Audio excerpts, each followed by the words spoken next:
to Federation Policy 50, Indigenous Engagement and Inclusivity, the Federation of Students' Council acknowledges that the University of Waterloo is on the traditional territory of the Neutral, Anishinaabe and Haudenosaunee peoples.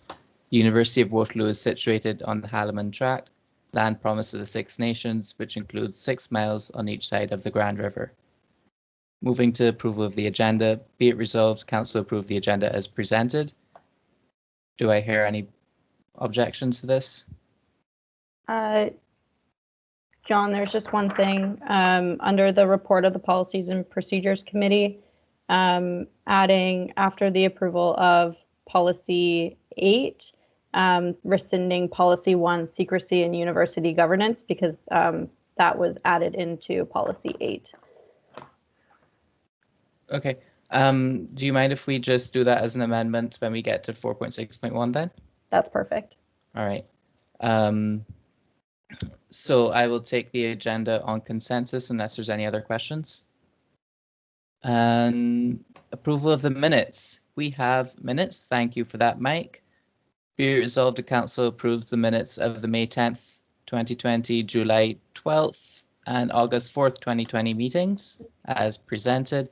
Has everybody had a chance to look at these? I will take myself as the mover. Can I have a seconder?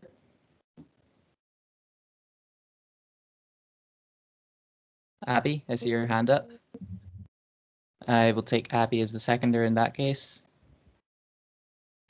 Seeing no messages in the chat, I'm going to assume that we do not have anybody. Oh, Kanan.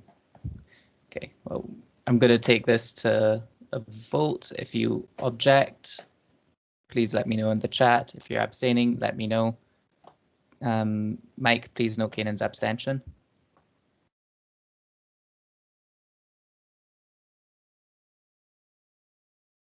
Okay, seeing nothing else, we will move on with the minutes approved.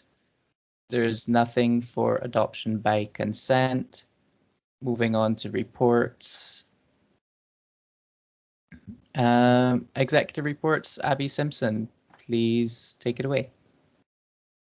Thanks, John. In addition to the written report that I have submitted, I'll just give some other updates on the long-range plan presentations that will be happening after the final approval of the plan at the Board of Directors. So we'll be meeting with university stakeholders, and we also have a very large marketing action plan for sharing the long-range plan with members. So very excited that everything's moving along there. Today, we're going to be having a conversation about winter term strategies, things that you've been hearing from your constituents as myself and Megan start to have conversations with the university, and then myself and the senators will be having conversations at the upcoming Senate meetings about concerns regarding winter term. In my report, I did say that the next undergraduate student relations committee meeting was November 13th. That meeting was canceled. There were no items on the agenda, so everything will be moved to the December meeting, which I believe is the first week of December.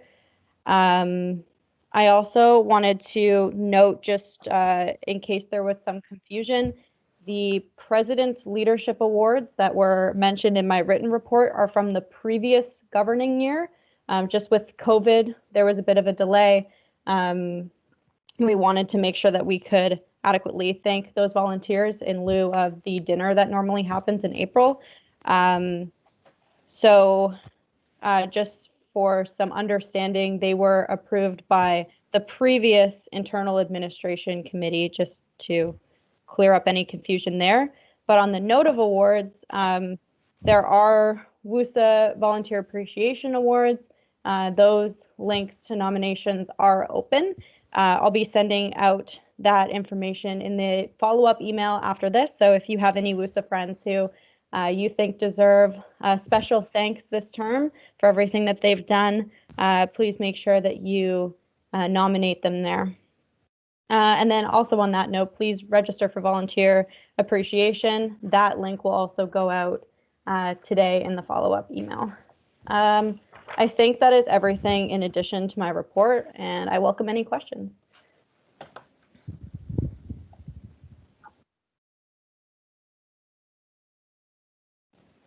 Kanan.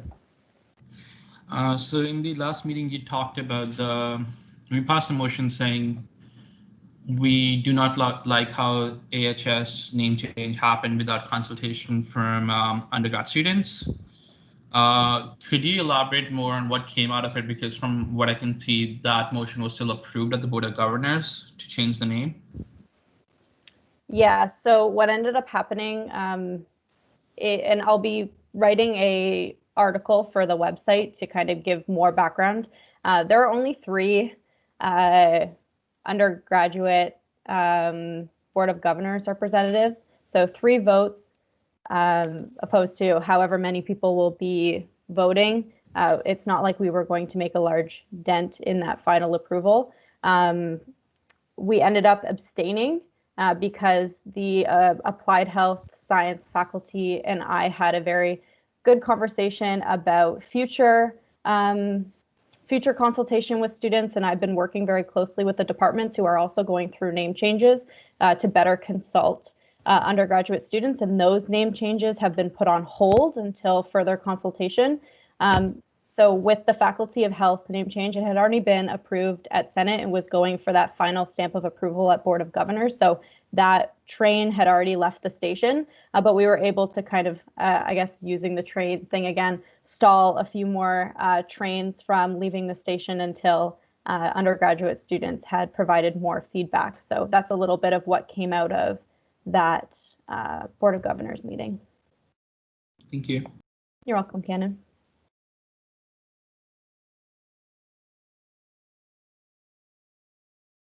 Okay. Stephanie?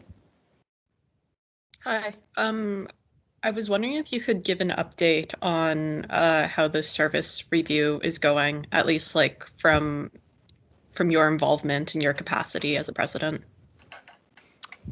So the committee, so CLAC and IAC are reviewing these services. So that is, I guess, in the court, in NADA's court. I don't know if NADA would like to take on some of these questions, or if you'd like to wait until NADA gives her update to provide a little more information about the services review.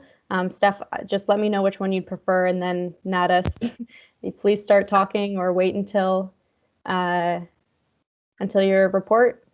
I can hold off until she's done her presentation. Perfect, sounds good. And then if there are any follow-up questions that I can jump in on, I'd be happy to take them then. Great. Any more questions for the president?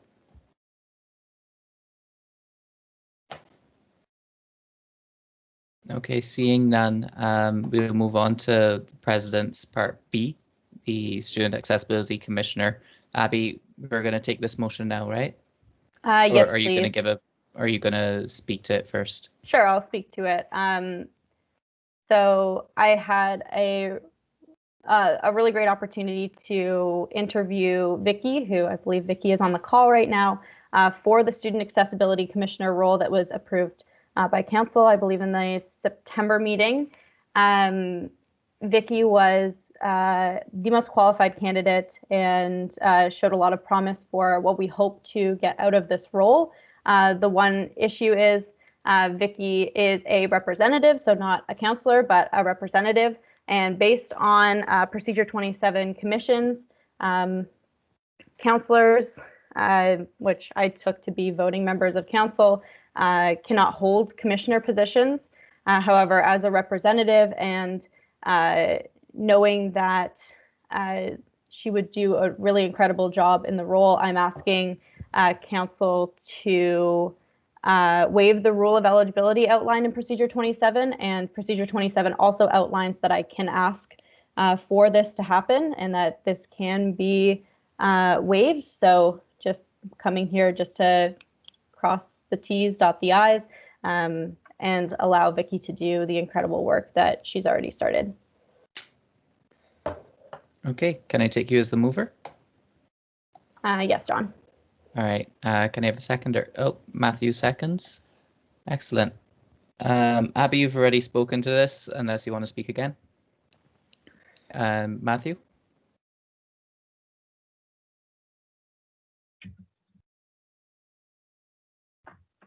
I'll take that as you don't have anything to say about it. Does anyone have any questions, or anyone else would like to speak to this?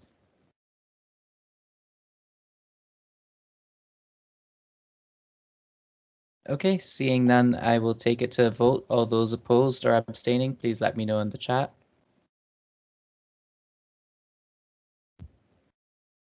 Oh, this chat is active. Ooh.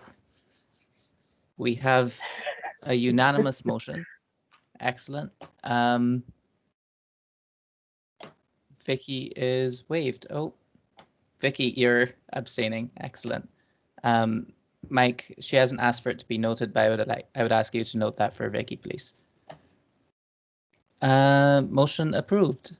We move on to the Vice President Operations and Finance. Alana, would you like to take it away? Yeah, sure. I do not have anything more to add other than what was written. Great. Nice, short and sweet. Any questions for the Vice President Operations and Finance?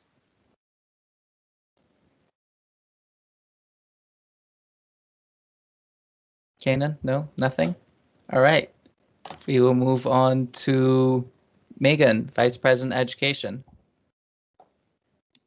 I just have one thing to add in addition to my written report, which is that I did the Waterloo Virtual Open House yesterday. It was exceptionally quiet with essentially only one question about WUSA. So I'm going to be chatting with some of our senior full-time staff about how we can better collaborate with the university on events to increase our engagement.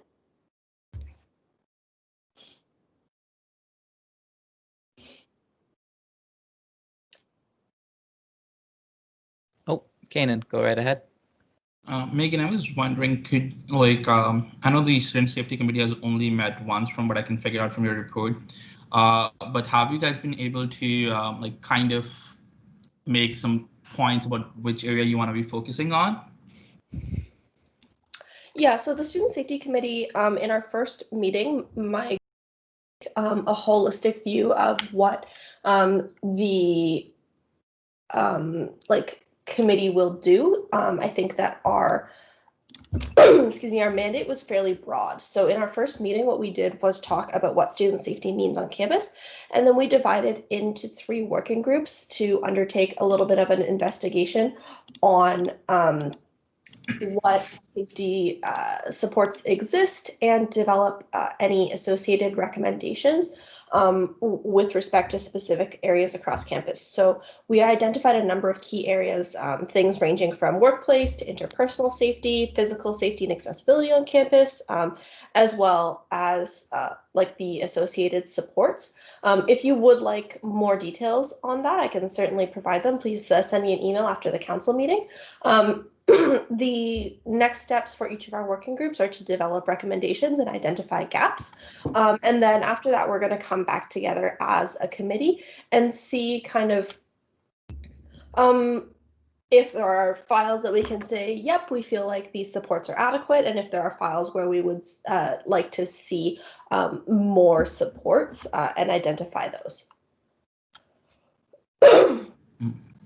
Thanks, Megan. Okay, thank you. Any more questions for, oh, Vicky, go ahead.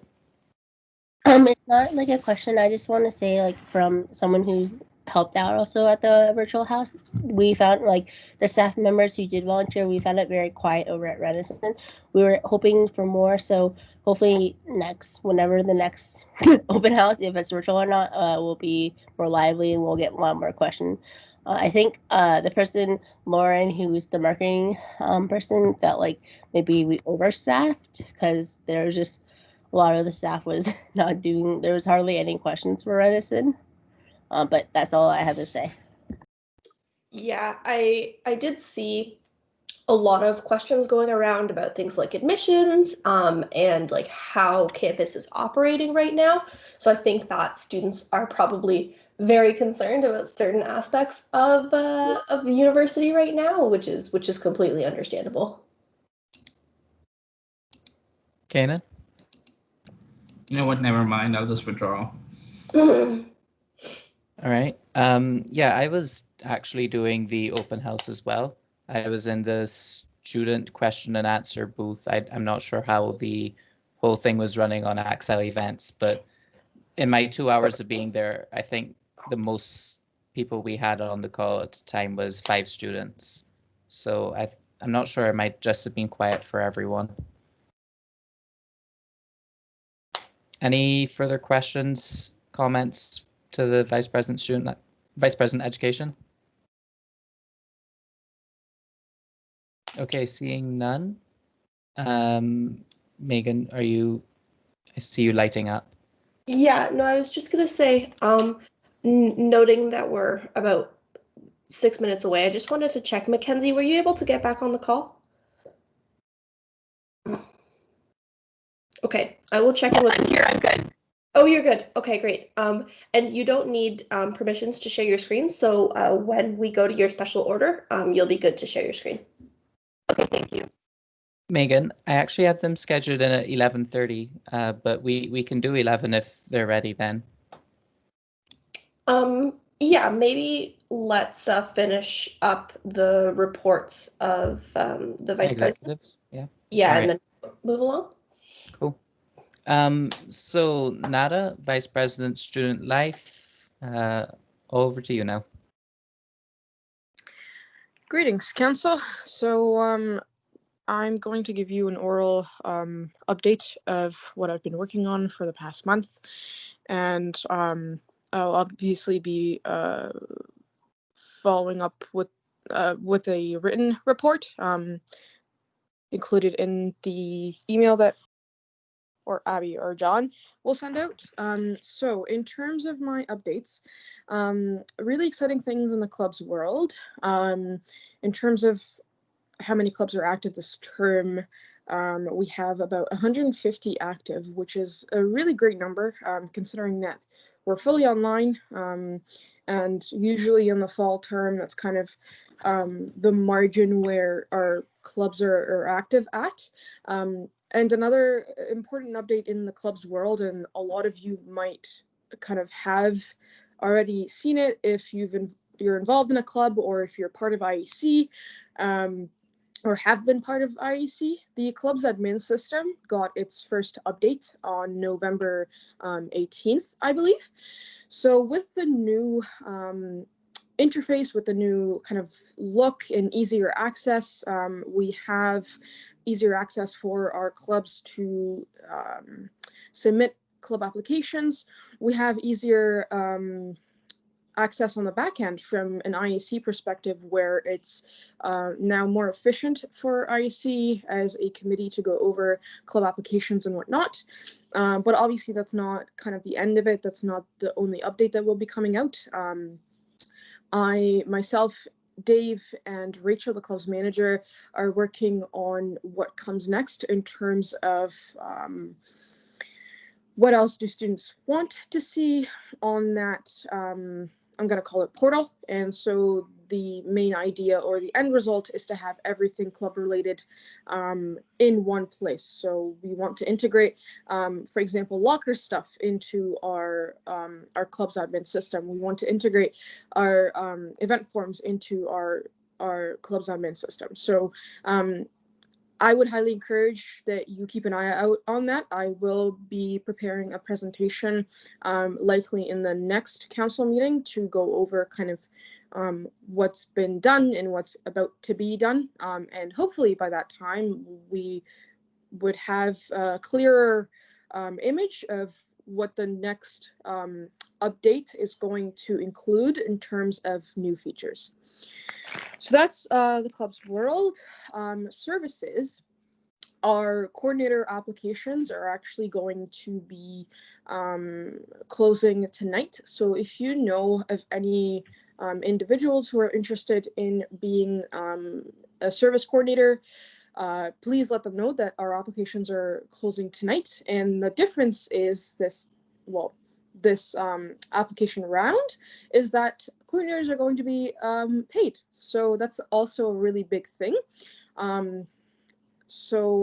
Yeah, I don't have anything else to say on that, but other than it's exciting.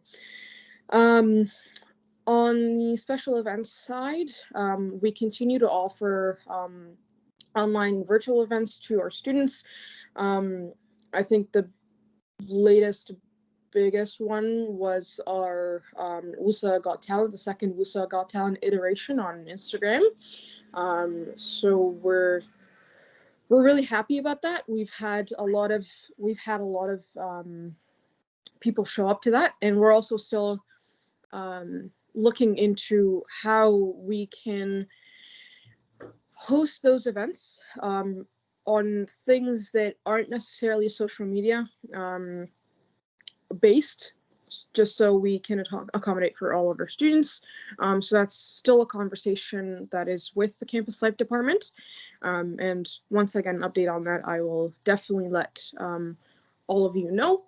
But then another important conversation that arose in our campus life department area was the fact that we've been using Amazon gift cards for particularly non-returning students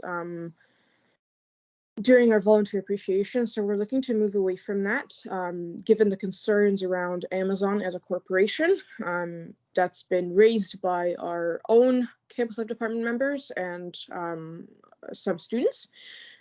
So in terms of what's going to happen with that, I still don't have updates, but I'm 100% certain that that is going to be kind of decided on for our upcoming volunteer appreciation.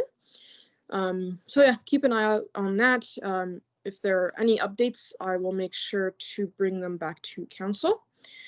In terms of equity-related initiatives, we are working on getting involved with the HREI unit reconstruction from the university side. So we're kind of looking at how our students are going to be involved in that, if there's going to be any involvement.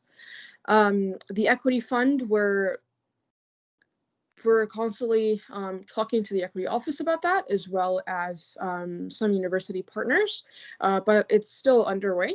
There isn't really any concrete update on that. And then on the committee side, IEC continues to operate in terms of having a week doing normal IEC stuff, and then the other week doing service review items. So to give a little bit of a background, the committee meets every week. Obviously, there have been some mishaps with both CLAC and IEC in terms of meetings. So from not meeting quorum to personal matters. So in terms of how the service review is going, I would say we're about 40% there in terms of our review for our 3 equity services. And I anticipate things being about 80% complete by December 5th, which is the last day of class, and then kind of deciding how the rest is going to occur, whether we're going to push it to the winter term or how that's going to occur. That's still going to be decided. So yeah, that's the end of my updates, at least the oral update portion. And I welcome any questions. All right. We have a question from Kanan. Kanan, go ahead. Now, I had 2 questions. One was, is there any update on the O-team pay proposal? That is a great question. I have not heard any updates. But I would also, Abby was in that conversation as well, so I'm not sure if Abby, you've heard any other updates on that. The only update I have right now is we have created a survey to go out to former O-team members, which I will be reviewing today to send back to Becky. So that's about all I have right now. I know that it's about coordinator pay, or not coordinator pay, O-team pay. I'm not sure what the next step from there is, but I can find more information. Thank you. John, can I ask my second question? Go ahead, Kanan. So now in the winter GM, when we approved the service coordinator pay, I think the motion had a condition that council has to approve an implementation plan before that, like, we can start paying them. So I'm just wondering what's the status of that implementation plan? I know that there is kind of a set of guidelines that the campus life department was working on in terms of how that is going to go, from changing the status of our coordinators from volunteers to from tier 1 volunteers to part-time employees. I can definitely check in on the status of that, and I will make sure to bring that to our next council meeting before having kind of the ratification of our service coordinators in the January council meeting. Thank you. Yep. Thank you for those questions. Any more? I know that Steph had something from the president's report. Do you want to add that? Did you want to ask that here, Stephanie? No, Nada kind of addressed it in her presentation. No? Great. A good report. Excellent. Well, no more questions, I'm guessing. Okay, seeing none, I am going to move on to the UCRU presentation, which was scheduled for 11:30. If any councillor has an objection to this, you can just call orders of the day and I'll make a ruling. However, we will begin the UCRU presentation at this time. Megan or a representative from UCRU, feel free. You can click to request sharing your screen, I believe. Yeah, whoever's sharing their screen, maybe just stop, and then Mackenzie has a presentation that she'll share with us. Yep, for sure.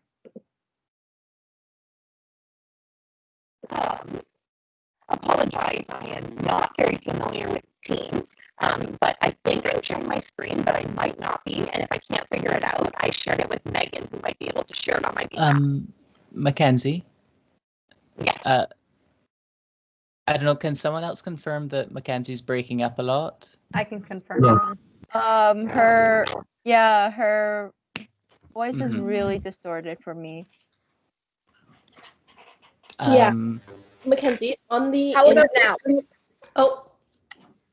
This is good now. Okay, are we testing? Okay. Okay, great. Can we see the screen that I'm sharing? Yes, and you sound perfect now. Okay, great. Perfect. So apologies for my camera not working. Like I said, I have never used Teams before, and my laptop very clearly doesn't like it. So I'm just going to try my best, and at any time, feel free to interrupt me if there is an issue with audio or anything. But thank you so much for having me today. I am Mackenzie Metcalf, the chair of undergraduates of Canadian Research Intensive Universities. I use she, her pronouns. I'm the vice president of the University Students' Council at Western University, the chair of UCRU, and I'm also the vice president of finance at the Ontario Undergraduate Student Alliance. So I recognize a lot of the names on this call from GA, so it's nice to see you guys again. But here at UCRU, or as we're formally known, undergraduates of Canadian Research Intensive Universities, we're an informal coalition of student associations whose mandate is to advocate to the Canadian federal government for an affordable, inclusive, and high caliber undergraduate university education with opportunities for increased access to undergraduate research. Our coalition began in 2015 to advocate on issues that disproportionately and uniquely affect undergraduates from Canada's U15 universities, which was what set our strategic advocacy priorities apart from other student advocacy organizations at the federal level. So this is UCRU at a glance. We currently represent 250,000 students. We have 10 member schools, so we guarantee that we will only ever represent U15 universities. Currently, we have partnerships with 10 of those universities. And here at WUSA, you guys are a founding member of UCRU since 2015. UCRU also has 5 leadership roles. So right now, half of our members hold leadership positions within the organization, including your Vice President Education, Megan Town, who is the chair of the Advocacy Committee. This is really important because that means all schools of UCRU will always have a pretty good chance of having a leadership capabilities within the organization, and therefore a say in the strategic direction of the organization as well. So just quickly at a glance, these are the schools who are in UCRU. I did say 10 and I have 9 schools here. That is because we recently recruited the University of Ottawa and I haven't quite figured out how to reorganize this because 9 just fits so nicely on all of our screens. So we're working at integrating their logos into our presentation, but we currently work with the Alma Mater Society at UBC, the University of Manitoba, McMaster, University of Saskatchewan, U of T, Queen's, Western, McGill, and the University of Waterloo, in addition to the University of Ottawa. So here's just a quick spotlight on our values here at UCRU. We're aspirational. We strive to develop policy that is pragmatic, but is also driven by popular student opinion and benefits students. We strive to be evidence-based, hence the research-intensive focus, and try to support all of our recommendations with relevant research. We're collaborative and try to ensure that all of our members have mechanisms to discuss concerns in a critical and equitable manner.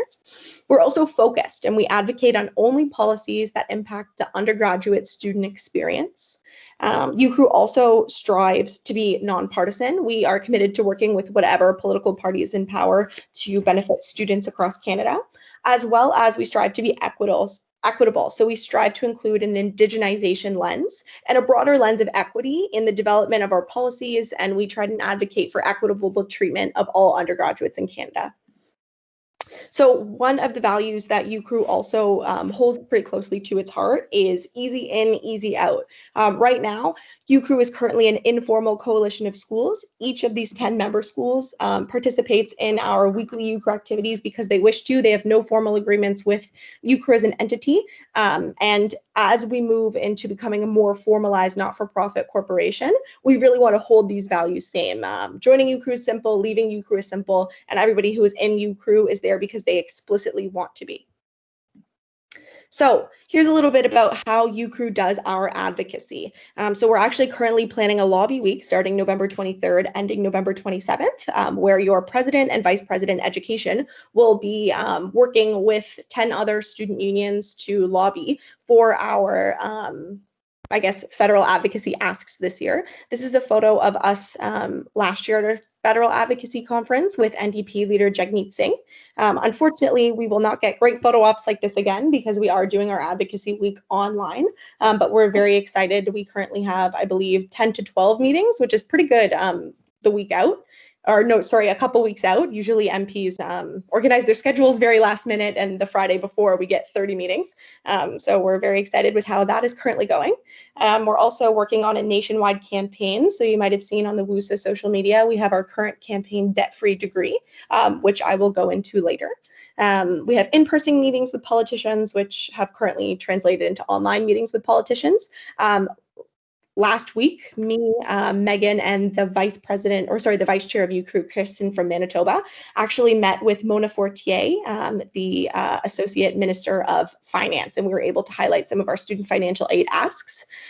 We also provide research briefs, so we try and have our asks and the things that we're advocating for be well-researched and well-costed out so that the people who we're advocating towards have a really good understanding of what we're asking. You can see in the photo, there is a little piece of paper that says UCRU on it. That's an example of one of our research briefs that we usually bring to our lobby meetings. We also have been working on our relationships with political staffers, ensuring that we're in contact with the people who support the ministers and the members of parliament, as well as writing ad hoc letters to ministers as issues arose. arise. So we, for example, sent letters to Minister Mendicino federally when we heard concerns that international students were not being let back into the country, though they were paying tuition, even if they were all online.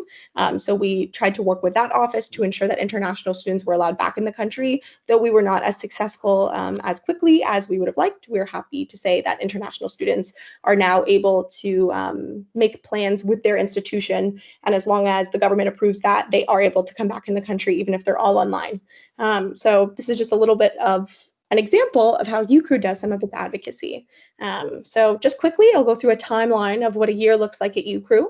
In June, we have a new board that is composed of all the elected representatives from each of the different schools. In July, we set our priorities, and in August, we submit a federal budget submission where we try and influence the budget at the federal level of government. In November, we have a lobby week where we try and press the government on the things that we're proposing and try and get them included in the minister's, asks to the Minister of Finance. And then in March, a new federal budget is announced where we hope to see the things that we had been advocating for included in that budget. And then in May, the new UCRU board is transitioned and we start the whole process over again. And then we just added a little asterisk to this point that through the year we also do advocacy as political climate changes and as things arise. An example of this would be a lot of the COVID-19 advocacy that we did that I will highlight right now. So UCRU traditionally has had 6 different priorities that we stick to in a lot of our advocacy. So firstly, we advocate for Indigenous students at this level of government, specifically focusing on the Truth and Reconciliation Commission and the Post-Secondary Student Support Program. We also like to focus on student financial aid. UCRU is currently asking for a 2-year grace period on all federal student loans for new graduates, as well as a doubling of Canada student grants from 2019 levels.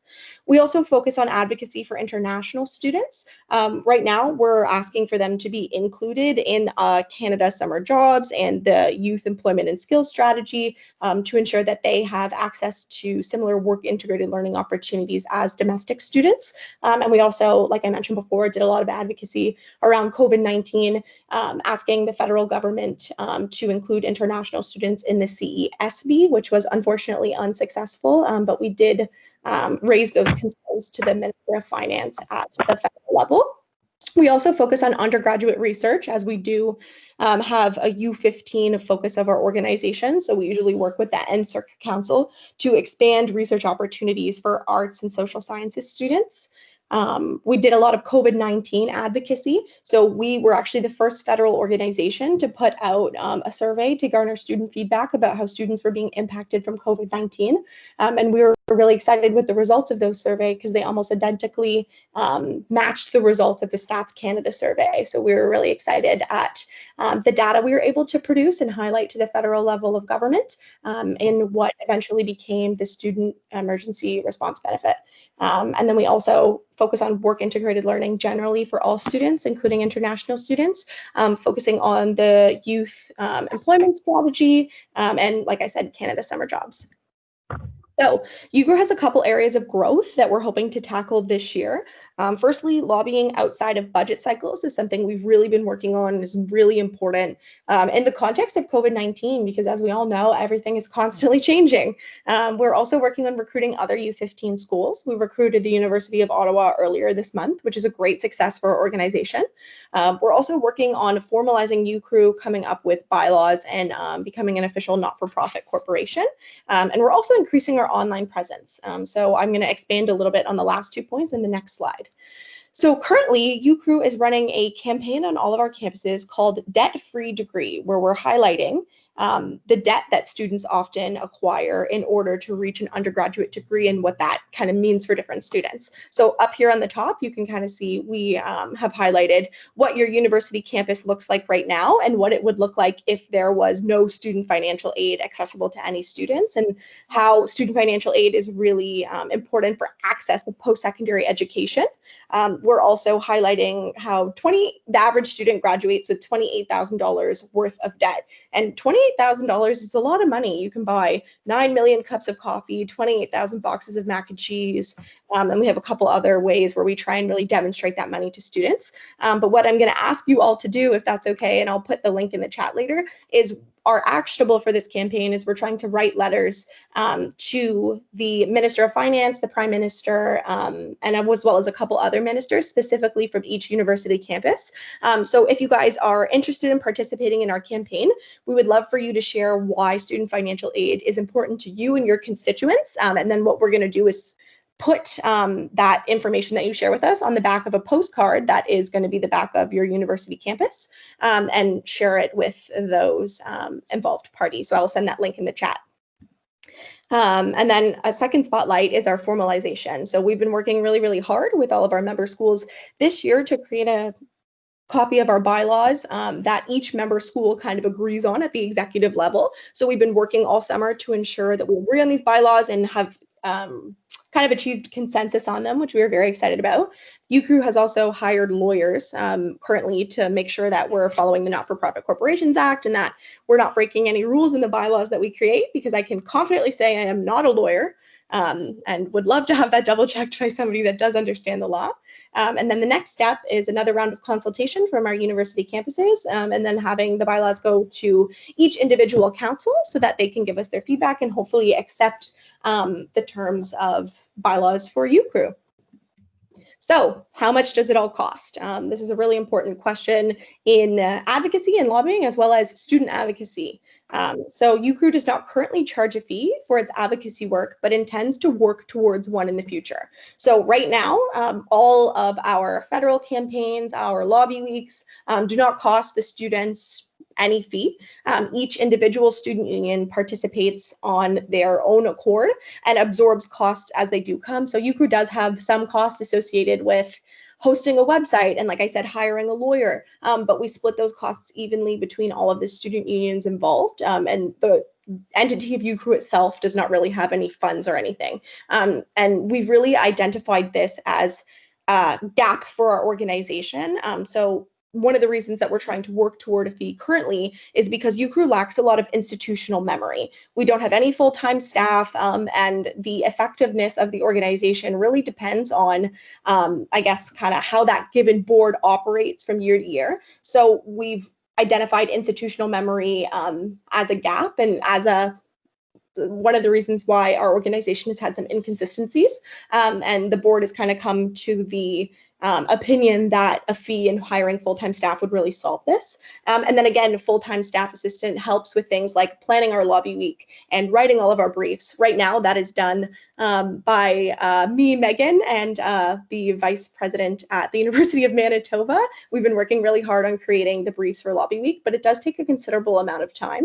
I know we've both been working hard at nights and weekends to ensure that these briefs are top notch and that we can really show to policymakers that we are well researched and that these things that we're asking for are in the best interests of students and also their government policies, but that takes a lot of time and resources. So this would be a great way to ensure that UCRU can do great advocacy without putting a strain on individual student unions, as well as, like I mentioned a little bit, consistency in advocacy and just making sure that we're able to keep consistent relationships as we have a board turnover each year. And it's also a really important point for equal opportunity for input between all schools. I'm going to use myself as an example. At the University Students' Council, I'm the Vice President of External Affairs. I don't have to do any internal advocacy on my campus, which is really uncommon for student unions to have a position that is specifically for external advocacy, and I'm very fortunate in that way. Right now, I estimate that I spend about 40% of all of my time at work dedicated to UCRU as an organization, not just federal advocacy, just only UCRU. And I'm really fortunate to be able to do that, but it's also important to understand that not every student union has the resources to be able to dedicate that amount of time. And it's really important that every member in UCRU has an equal opportunity to take leadership positions and to become chair and have an influence on the organization. And by having full-time staff support so that whoever is the chair in years to come doesn't have to spend that much time kind of creating this organization from the ground up is really, really important to ensure that we have equity between all of our U15 schools. And then the one thing that I want to note is, though that we are working towards a fee, that is something that is like 2 to 3 years out. We're just having conversations about it as the bylaws are created. Right now, our bylaws have no mention of any fee, but it's just something that we're trying to be very transparent about between all of our member schools, so you guys know what is kind of coming down the pipeline and what we think will work for the organization. But I don't want to sound any alarm bells for it. It's very likely something that probably 1 or 2 councils away we'll have to deal with. So thank you very much for listening to me speak today. I have my info at UCRU email as well as my email at Westerns USC and the vice chair's name as well.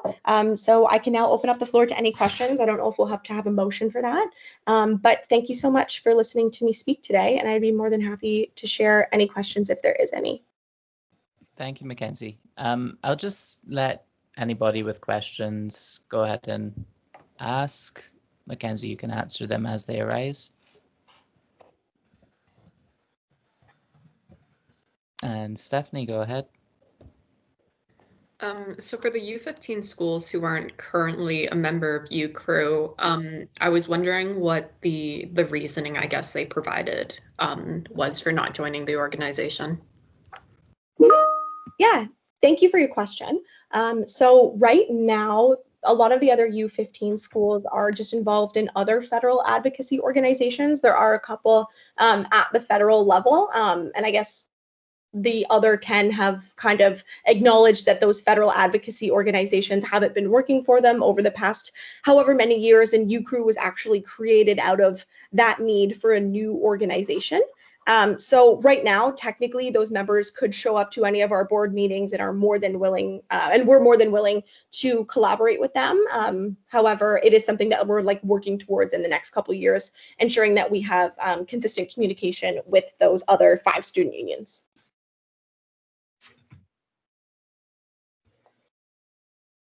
Kanan?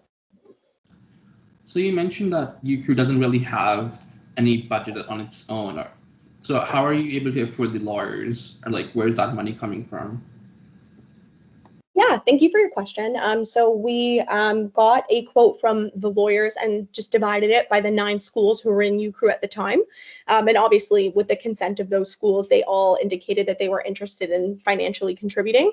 And then those schools would just take that money from whichever budget lines they had indicated for those types of things. I know personally at the USC, mine came from my federal advocacy budget line, but that would be an individual per student union kind of thing where that money specifically came from. Thank you. Canon, if you, I guess less so for Canon and more so for everyone else, I have a UCRU budget line, which is where that money came from for us.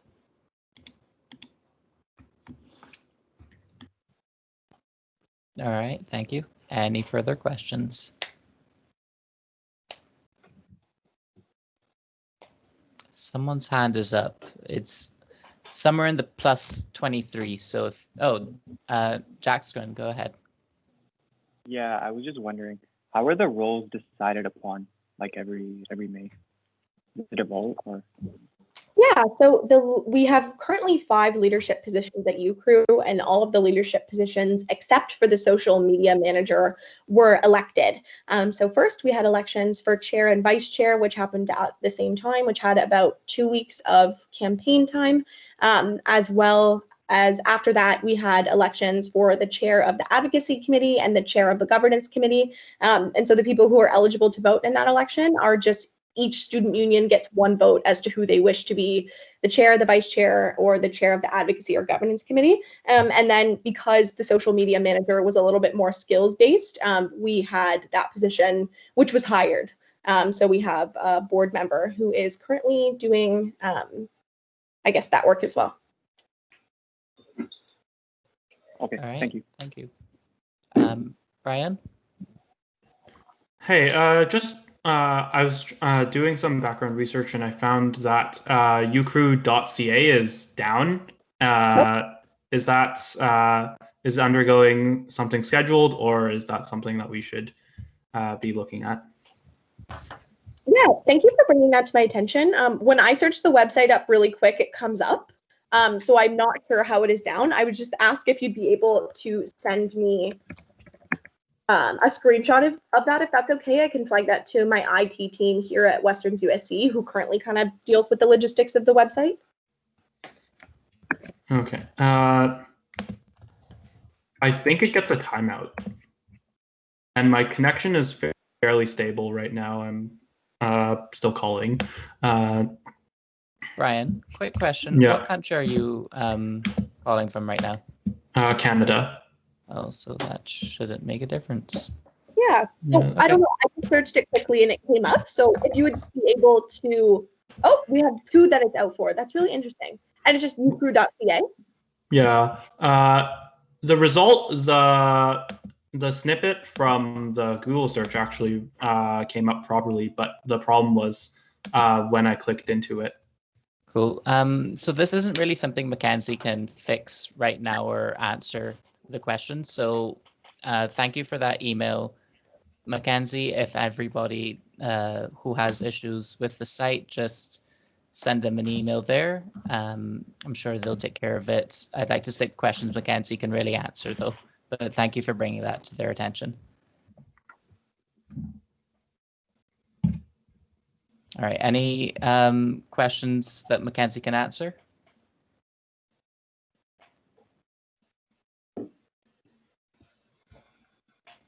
Okay, I'm seeing none. Oh, Kanan, yeah. This is like, I don't know if you can answer this or not, but in a way, like a lot of these organizations, as you told, like some of the U15 other schools are already part of some federal organizations. So what will be how will you differentiate UCRU from those organizations? Like, Yeah. So I can answer that question kind of broadly, just because the federal landscape of politics and student unions, I could literally talk about this topic for hours on end. But essentially right now, there are 3 different federal advocacy organizations. There's CASA, CFS, and UCRU. And what kind of has been happening, I guess specifically I can speak for the University Students' Council at Western, is we were a member of CASA around 10 years ago and a member of UCRU around 10 years ago as well. And we felt that those federal advocacy organizations were not meeting the needs of my constituents as a member organization.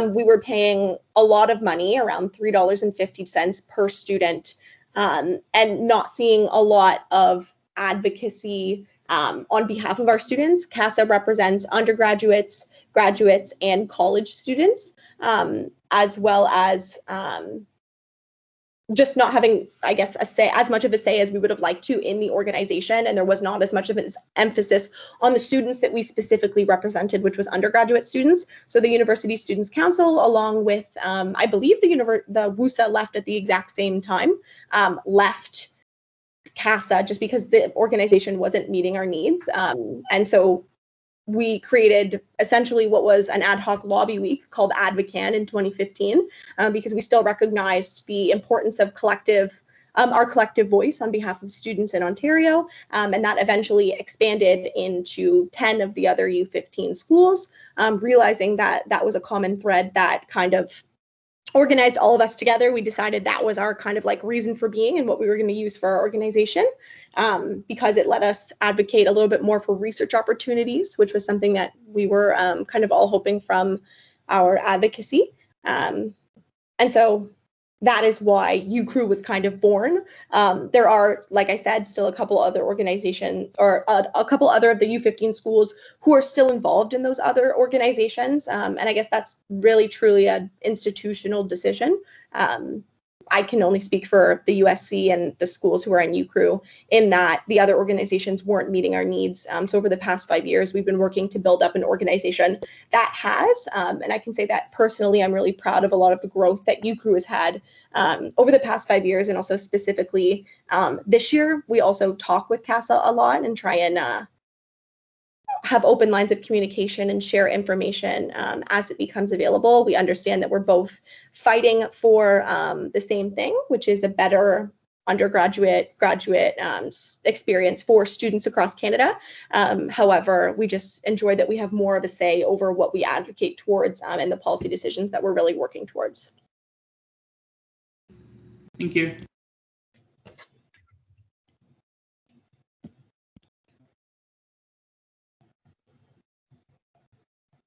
All right, I'll just give everyone a minute in case there's any more questions that they're thinking of how to frame.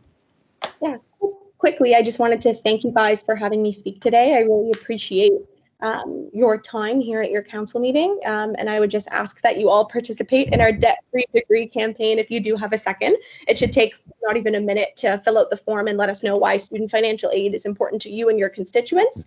And then we will directly be sending your concerns to Prime Minister Justin Trudeau, as well as the Minister of Finance and I believe the Minister of Workforce as well.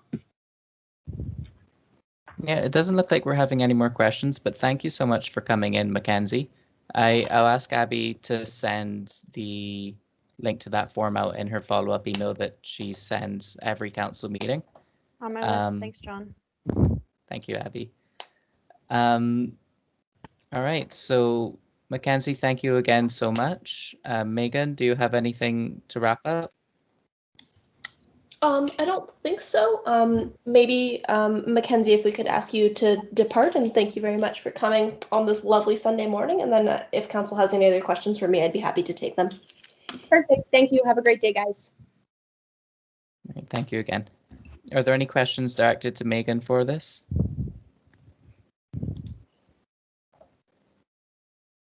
All right, seeing none, we will move out of that special order and we will move to the Board of Directors report. Ben, are you on the call? I am. Perfect. Good afternoon or morning or whatever. It's kind of in that ambiguous part of the day. A couple updates from the board. We met on the 29th of September. We discussed the services review and social media policy, approved updates to the committees of board procedure, and the editorial independence policy, which was adopted by council at the subsequent meeting on the 4th of October, I believe. And we also received sort of the usual updates from our committees. Then the board had a special meeting on the 5th of October where we met with senior WUSA staff to discuss student-run services and social media accounts. We met in our regular meeting on the 20th of October to where we received committee updates and discussed executive work priorities. In other updates, the board has started working with the minuting service In a Minute Limited to take minutes for our meetings, to assist Vice President Guevara in completing our minutes so we can have those available for everybody. Then for attendance at board meetings, President Simpson and I have decided that non-voting members of the board will no longer be required to attend board meetings except for when requested. And all voting members were present at the 3 meetings that I listed earlier, except for Vice President Guevara, who was excused on the 29th of September, and Director Yang, who was excused on the 20th of October. That's all for me. Welcome to take any questions. Thank you, Ben. Any questions for the chair?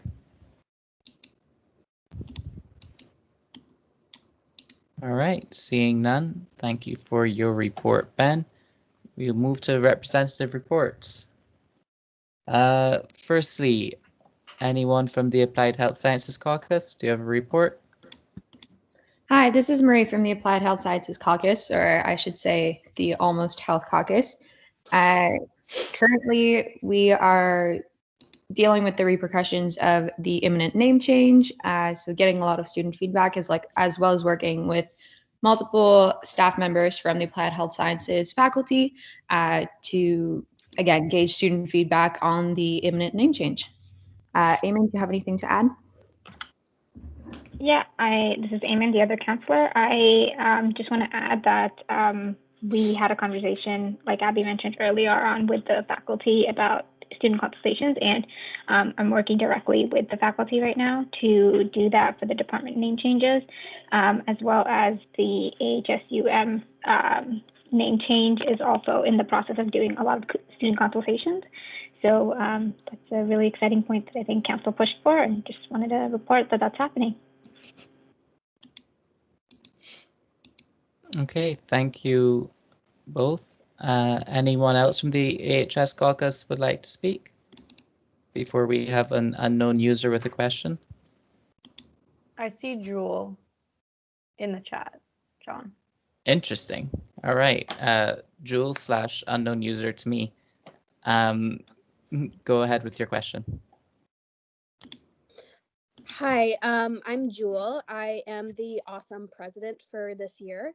I was just gonna say what Eamon kind of spoke about. We are right now in the works of sending out surveys on all platforms to students to talk about the possibility of changing the name for Awesome, OSF, and Aussie, which is what we call the student body and our mascot.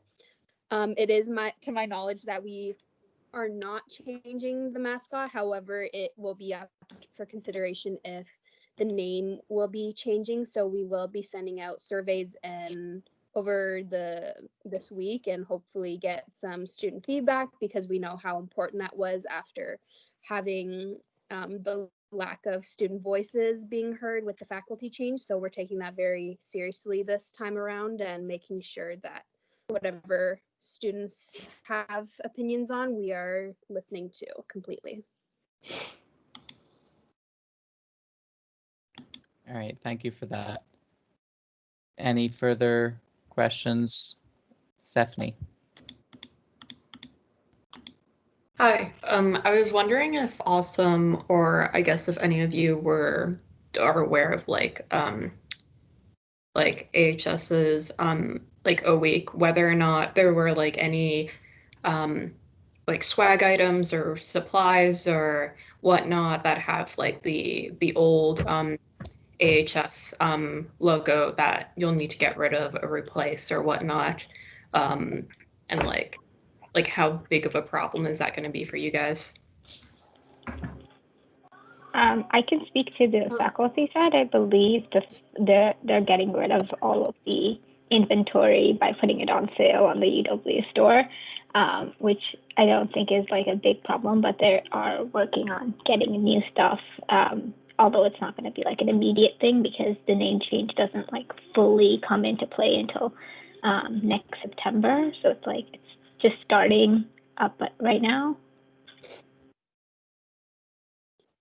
Kind of to add on to that, in regard to, we usually sell program sweaters. We don't have the faculty on that, so that's not being changed. However, we are in conversation about including the new faculty name in the coming term for our swag to be included, so we can get on that right away.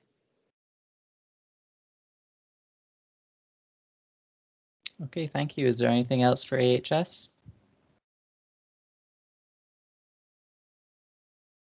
Seeing nothing, we'll move on to arts. Anybody from arts would like to give a report? Hi, everyone. So for arts, I know that the ASU and the sub-societies for the ASU have been organizing a bunch of events in the past couple of months to try to get people to come out online to meet other people and to interact with their community, as well as to provide support for academics and job searches. And that has really taken up the majority of our projects for the past couple months. So I think that's it for our updates. Thank you. Any questions for arts?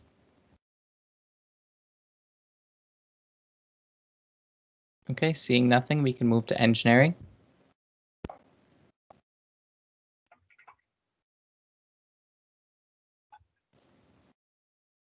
Anybody from engineering that would like to give a report?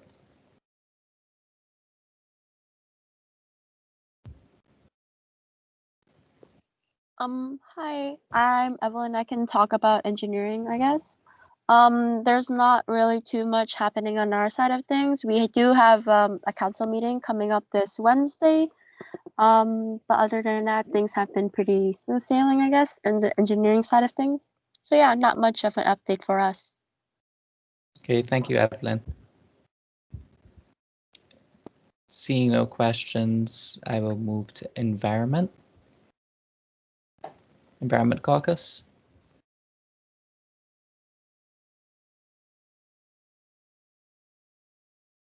Is there any... Hi, Steph here. Yeah, not that much is going on with regards to environment. We had discussions within ESS and our endowment fund regarding charging the fee for next semester. It seems like, I'm not sure if Victoria's finalized this yet, but it seems like we're not going to be charging a fee for either one. ESS particularly is trying to plan a joint event with Raise and Fossil Free UW, essentially talking about environmental racism and a lot of themes surrounding that. We've gotten a huge interest from our student body kind of regarding more work around that. We also heard from our dean that apparently there were going to be on-campus courses. Doesn't seem to be the case anymore, at least last I checked, which is a little bit confusing. Because there's two programs within our faculty that have a lot of kind of have a international experience component. They're not in the best position right now. We're not really sure how to proceed there, but they're not having a fun time. I don't know if Jaskaran or Victoria have anything to add. Yeah, just about the fees. Yeah, it's true. ESS will not be charging a WESF fee or an ESS fee this term.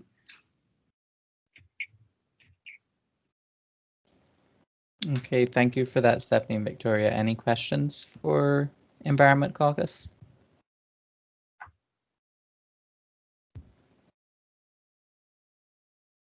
Okay, seeing nothing, we can move to Mathematics. Anybody from Mathematics Caucus would like to give a report? Okay, seeing no one, I'm going to give a portion of my report for them. I have been preparing a survey. I have been advertising it, saying it around. I'll send the link in here. It's bit.ly/STEM tests. There's a version that is math tests, but they go to the same thing. Catherine, all right, I will let you go when I'm done speaking. It's pretty much just asking students to, let me know what course you're doing and how you feel about the assessments in there. It also asks you some general questions about what assessments work for you, what your feelings are towards cheating, if you feel like you have to cheat to stay competitive in your courses, what forms of assessment negatively affect your mental health, things like that. I will be sending the report to the Associate Dean Undergraduate Studies of the Math faculty. Hopefully we can get some, yes, Catherine, it is bit.ly/math tests, but it's also both. When I'm not talking to a subset of strictly math students, I give them STEM tests because they feel more included. That's it for my portion of this. Catherine, you go right ahead. Hey, Cannon and I have been working on a survey about WUSA's equity seeking services to go out specifically to math students. We're working with MathDoc for distribution and support, and it's currently under review and almost ready to go out.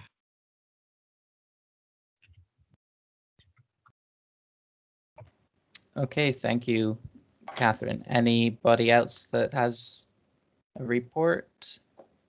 Harleen? Yep, I was going to say that in math, a lot of council's energy has been also dedicated to discussing problems that students have been having with specific courses. We're currently looking at 2, Math 137 and Stat 231. So we've also been dedicating a lot of time to trying to figure that out.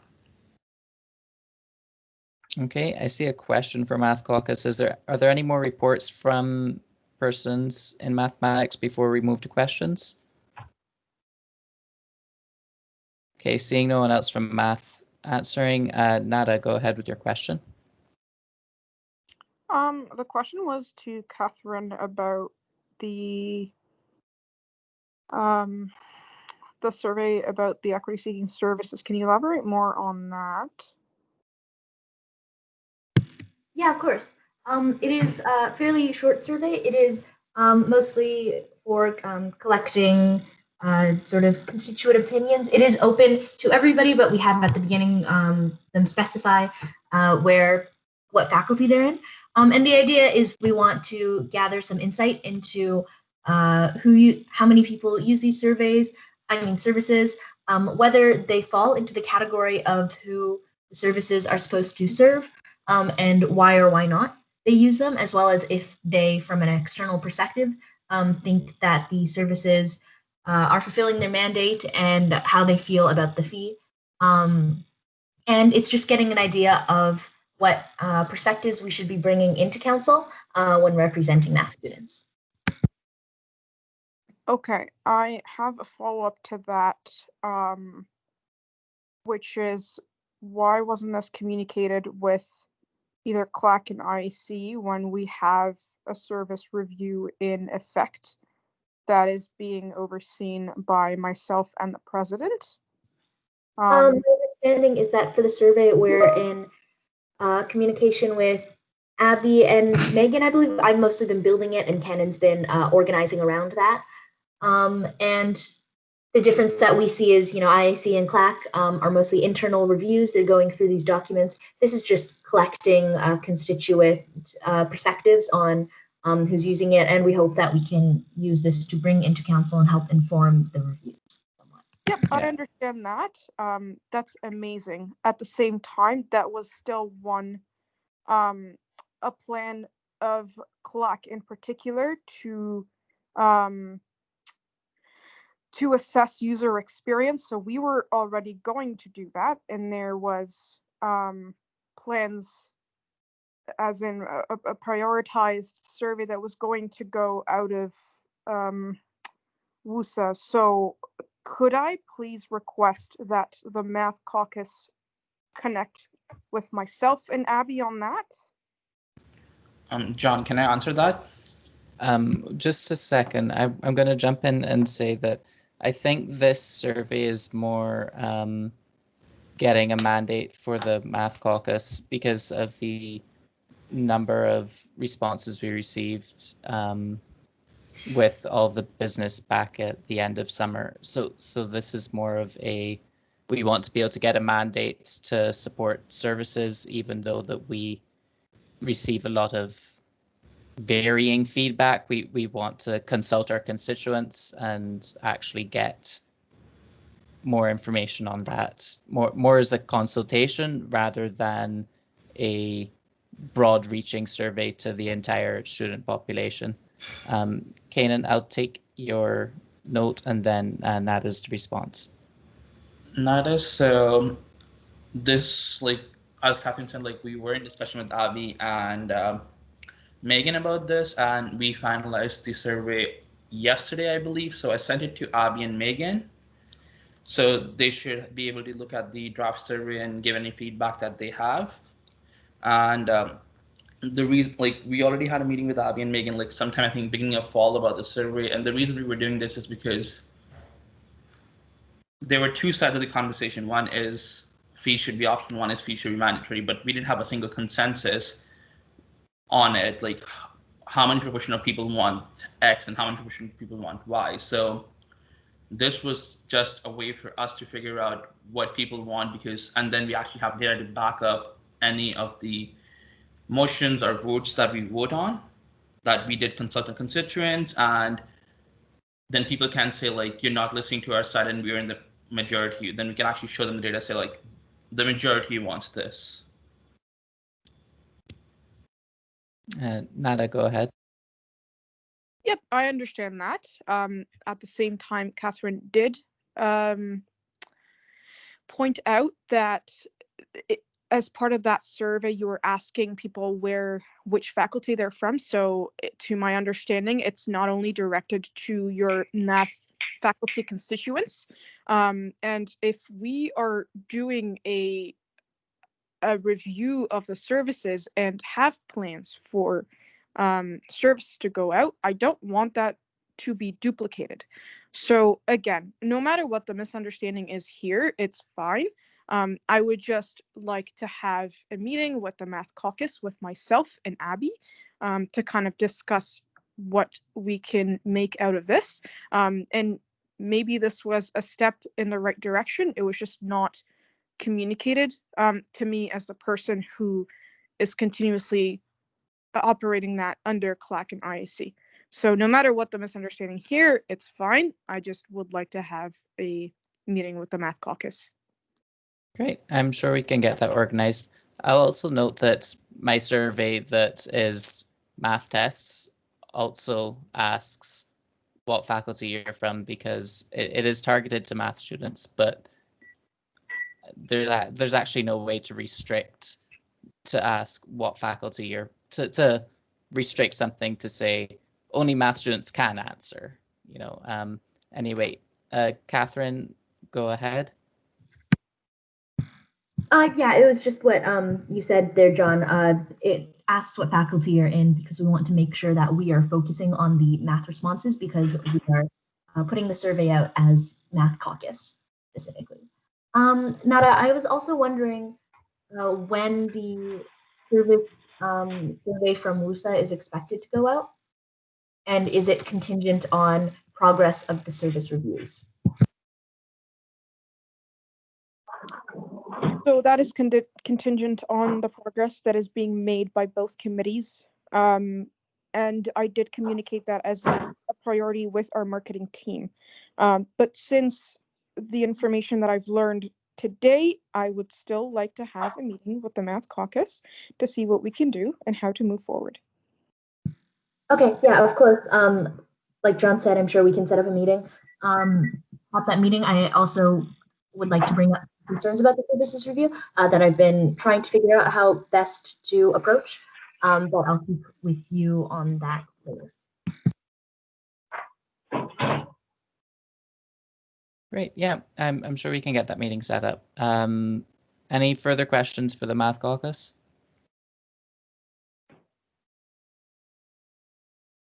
Okay, seeing nothing, we will move on to Science Caucus. Hi, this is Carly here from Science Society. Hopefully you guys can all hear me. I'll just do a really quick rundown of what's been going on. So we had a pretty busy October, quite a few events going on. We are still have an ongoing Science Game Bowl tournament, which is getting a lot of participation from science students, and people are really seeming to enjoy it. We also had a pretty successful Spooktober Halloween themed events on social media, and then we've had a few successful social media campaigns as well. We had a positivity week just this past week, and then this upcoming week we're having an environmental awareness week on our social media, which we're really excited about. In terms of our peer mentorship program, we also recently had a midterm check-in with all of the mentees, just so that we can get some feedback for the program for next term, and it looks like we're going to get a lot of returners, which we're really happy about. What am I missing? Oh, also we have the Science Board of Directors has decided not to charge a SciSoc fee next term, so that decision has been finalized. And I'm missing one. Oh yeah, our VP Academic has also created a survey specific to science students only, in science, or I should say science courses only, just gathering feedback about if anybody has concerns about courses, so that we can pass that feedback on to the Dean of Science. If anyone has any questions about that, I can try my best to answer that, but that's all from Science Society. Thank you. Thank you for your report, Carly. I'm actually going to send you an email after this because I'm going to ask if I can have the results of that survey as well. I think it would complement mine that I'll be sending to my Dean in Math. Are there any questions for Science Caucus?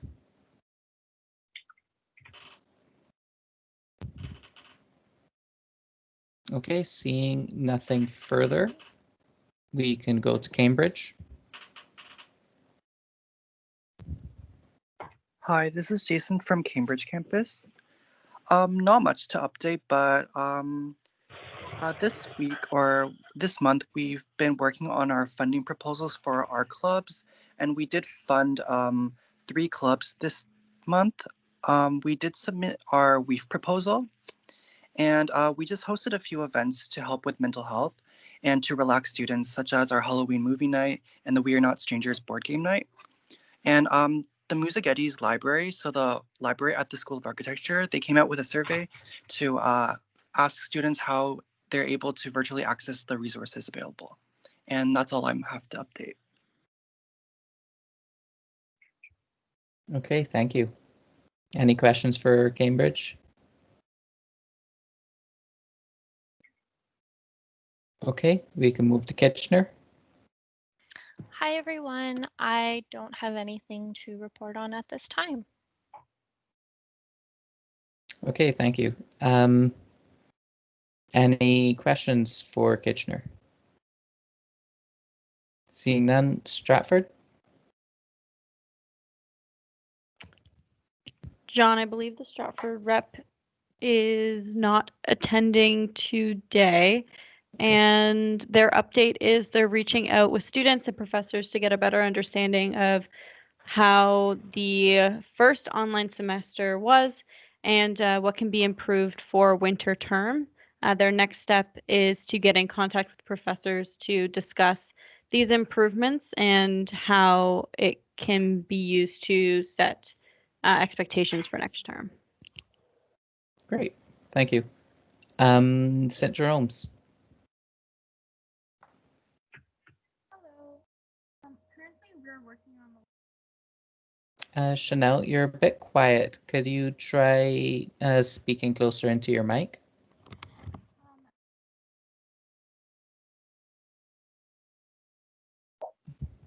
Chanel, I don't know if you're talking right now, but all I heard was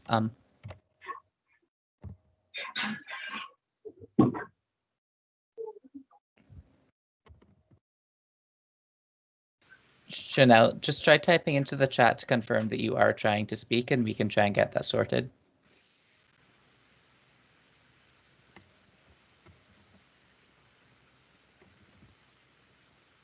I can jump in for Chanel if her Okay, mic's thank not you. working. I'm the other St. Jerome's counselor, also president of the St. Jerome Students Union. And all we really have to update on this week or this month is the wellness challenge that we've been running over social media.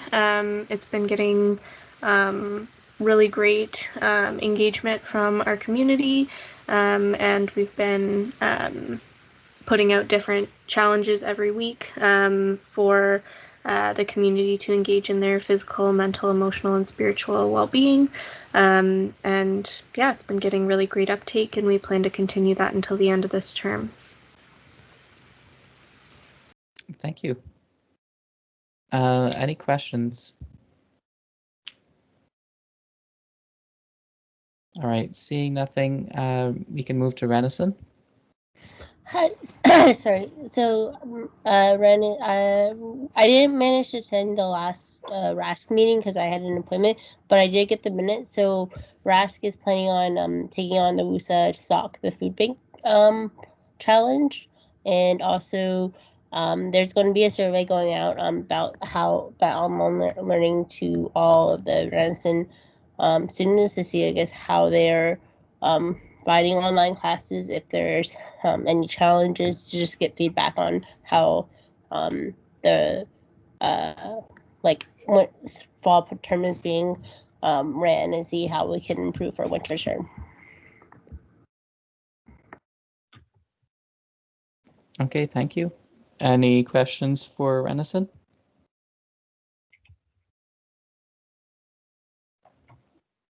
Okay, seeing none, we can move to reports from officers. We can start with Abby. Thanks, John. So there was some problems with the last updates and opportunities email that I sent out with the form about council promotion strategies.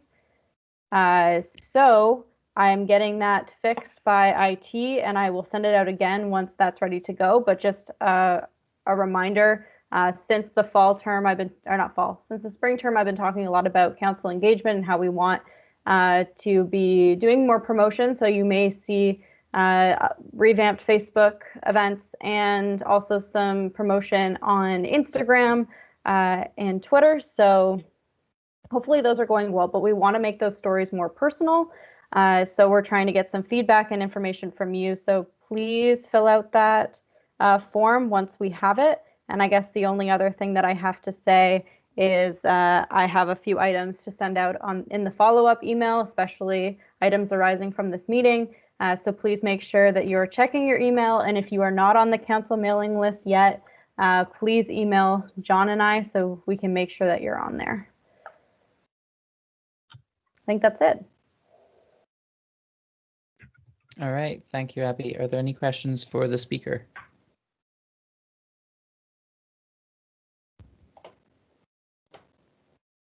Okay, seeing none, we can move to the deputy speaker. It's myself. So my report is attached. The councillors eligible for removal are Janeet Singh, Manas Suri, and Aryan Narang. As requested at the last meeting, I sent an email to Janeet and Manas to ask them about future involvement in council. I attached Janeet's response. I received no response from Manas. I think the new addition to the list, Ariane, is there for absence at the August, September, and October council meetings, which were unexcused.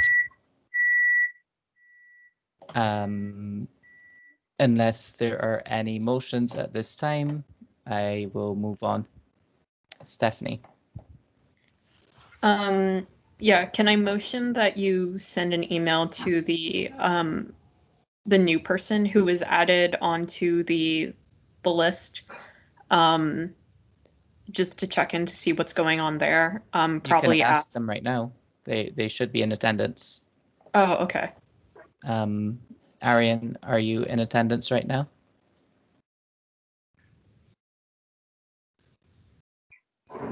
It seems this is an unexcused absence right now.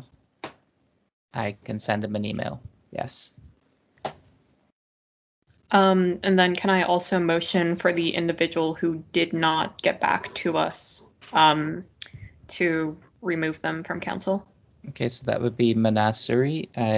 We are taking the motion for removal from Stephanie. Can I have a seconder for removal of Manas Suri?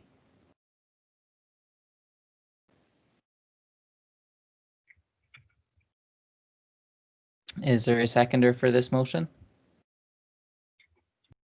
Kanan seconds. Lots of seconders now. Great. Motion by Stephanie, seconded by Kanan. Stephanie, would you like to speak to this motion? Yeah, so as a student councillor, you're representing your specific constituents. You're there to provide their voice, and if you're not present or you're not trying to engage in any capacity, then I don't think that it's fair to the students that that individual is meant to represent.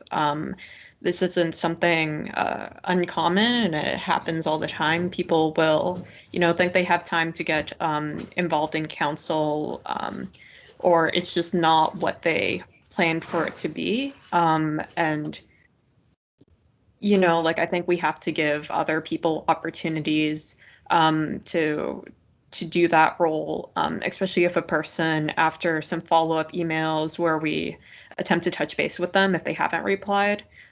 We saw the case with the other individual because we sent out 2 emails. That person got back to us, and we're in difficult times. I understand that. So I really appreciate that person getting back to us.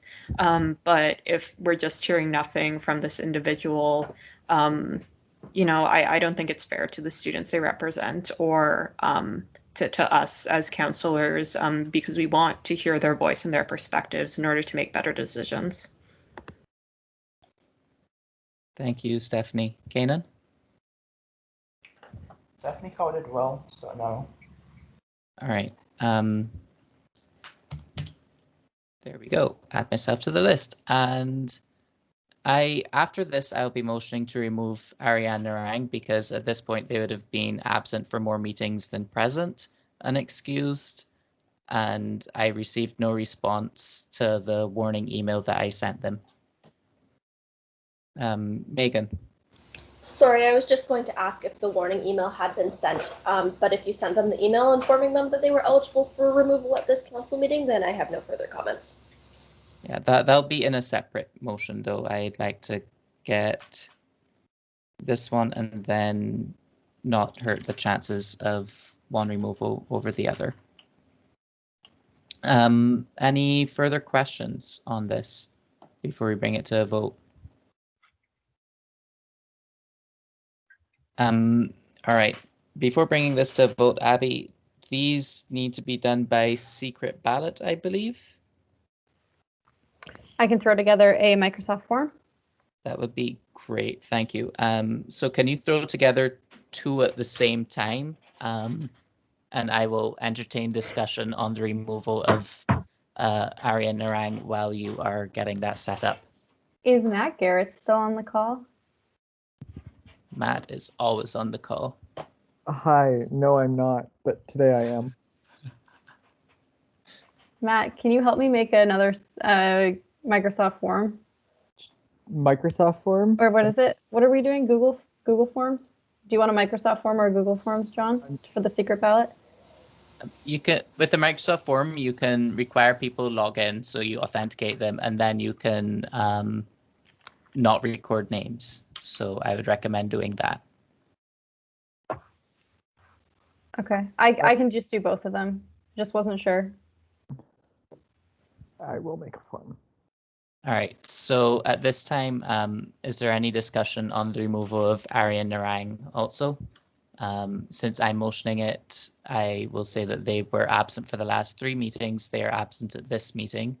I have received no emails from them saying why. They did not reply to the warning email, which was sent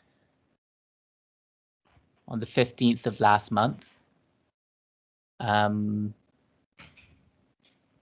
That's all I have to say. Can I have a informal seconder so that I know that I have one for Ariane? I'll take the seconder formally. Thank you, Kanan. I'll take that formally after we vote on the removal of Manas. Are there any questions about this removal or these removals? I think this is the first one that we've done for the term. Evelyn, can you just put the names so everyone can see of the people who need to be removed? So the first one is Manas. Just so everyone can see it. Second is Ariane. Actually, I can ask their caucus members to speak while you are preparing that. Excellent. Manas is arts. So is there anyone from arts that has worked with Manas? Does Manas help out in any research, in any capacity, in engaging with students, providing feedback, things like that? Are they a valuable member of your caucus? I'm not sure if I'm the only person here from arts right now, but I don't think I've had a lot of interaction with them. I think perhaps the last time we talked was in the summer, if even then. So yeah. Actually, and Ariane. So Ariane is also in art. So we're about to remove 2 members of your caucus. Are you okay with this? Is this something that would it be valuable to the Arts Caucus if you could get some people who actually want to do work into these seats? Yeah, I think that would be valuable for sure. they were like really communicative during the summer, but I think perhaps with like the new term and just like maybe they're in a different location too, things have changed for them because I haven't heard from them in a while. Okay. My response from Janeet was that, oh, where's my response gone? Was that, yes, they can attend meetings post reading week. So Janeet should be in this call right now. They said that 10:30 a.m. in Waterloo is about 8 p.m. where they live. So that's right now it would be about 10 p.m. I suppose. Although we dropped back an hour, I'm not sure if that would affect it. It could be potentially 11 p.m. And yes, they would love to send written responses to agenda items. I did not receive any written responses to agenda items for this one, but Janeet should be in the call right now, as they said they can attend meetings post-reading week.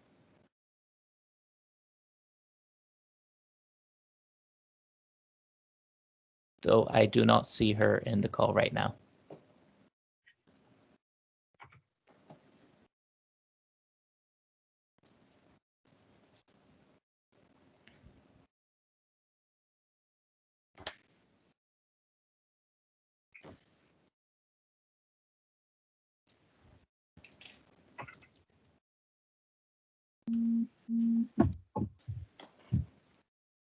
Are there any questions from anyone? Any concerns about how the removal process works?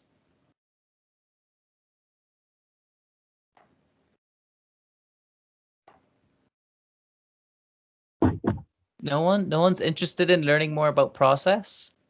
It's crazy. Well, in that case, I can talk about process. No, shush, John. Please in the John, beginning. save me more time. Senpai. I need more time.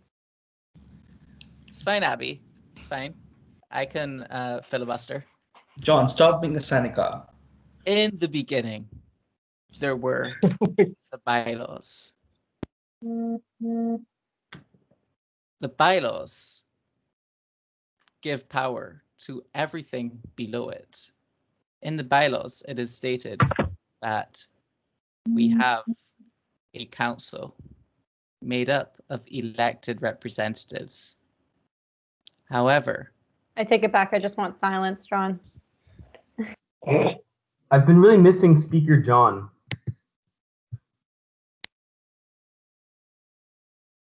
it's okay. You can miss Deputy Speaker John next year as well. Just like enroll in one course and be math sock speaker, please. You want to pay for it? Because my government doesn't want to. If you're WUSA exec, then the university pays for your courses. Good point. Good Wait, point. what? Yeah.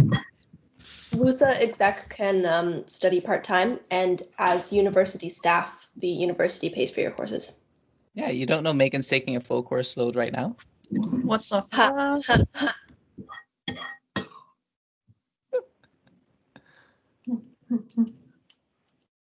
John, we're just dealing with a little bit of a technical difficulty, so give us another second. That's fine. We love Or not a technical second. I need difficulties. another minute. That's fine.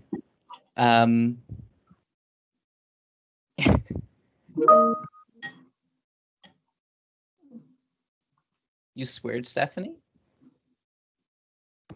Oh my goodness. I might have said something before I muted, in which case I apologize to anyone watching this recording. The one person. I heard nothing. Yes. We're very passionate people. Yeah, I don't know about doing courses and being an exec, Megan. I might just want to do my actuarial math and sit under a palm tree and drink rum punches while I'm doing those. Might be a good time. Who knows?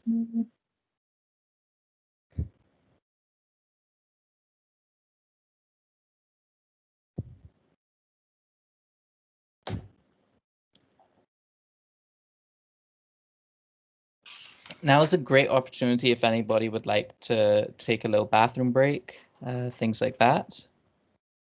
I'm sure you've probably done We're that good by over now and come here. back. We're good You're over done? here, Don. I'm just putting them into the council teams.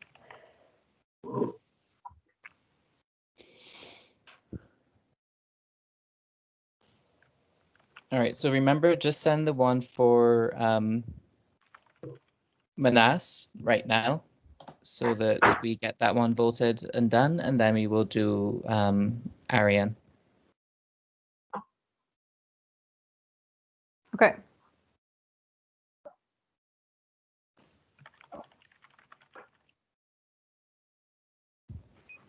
All right. The form is now in the council teams channel. So you'll go into the teams channel, click on the form, cast your vote, and then that's it. All right, so voting has opened. Everyone head over there, get that done.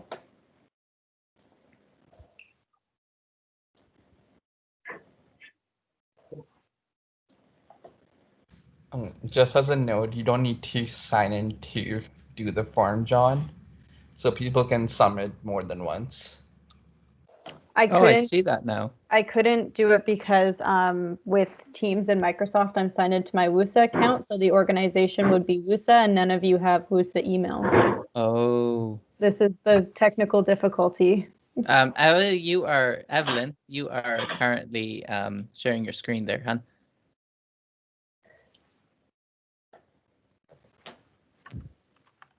Yeah. That's the fun thing about sharing your screen with secret ballots. I don't know if you want to try doing it on your phone or something. That might be easier. Or just stop sharing votes and then. Yeah, my bad.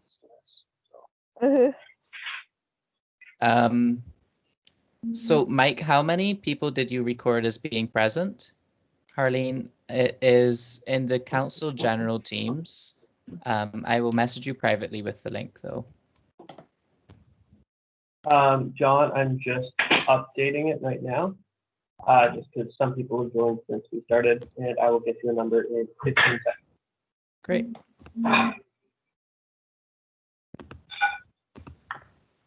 Harleen, the link I just sent you should work.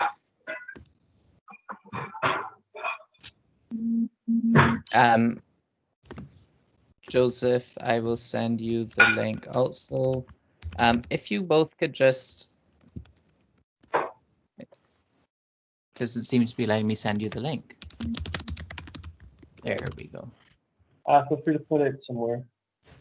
I get a break in like 15 Right. minutes. Joseph and Harleen, if you can just send me emails asking me to add you to the teams, I will do Harleen's that. in the team now. Oh, thank you, Abby. Sorry, Mike, you were speaking. How many people did you say?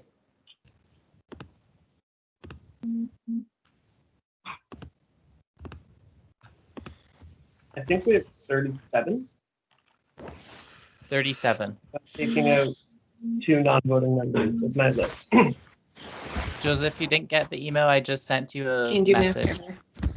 Can you nominate me?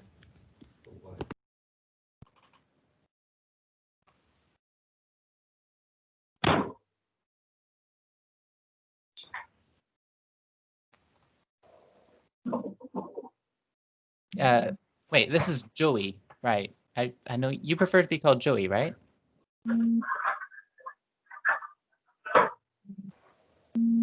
Okay. You are you able to access the chat? Well, not obviously not the meeting chat, like your private chat with me, because that's where I sent the link to you.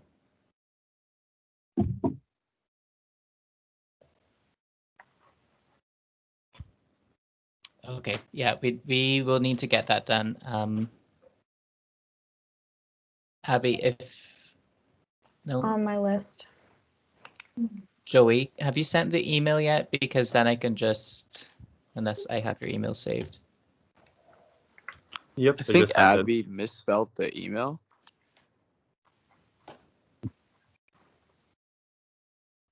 All right, I just sent you an email with the link. Yeah, it was misspelled. Oops, I didn't check it.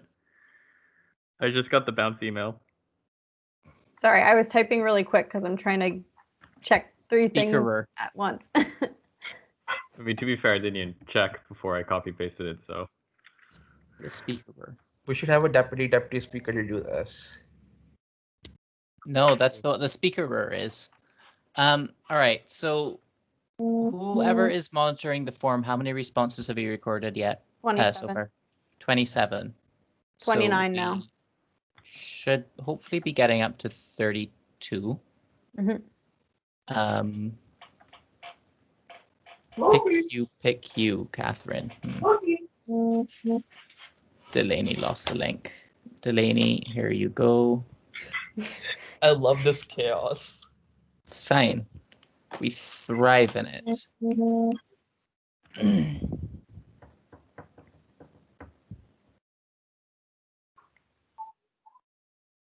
I got 30. Just 2 more. We have voted. Pardon?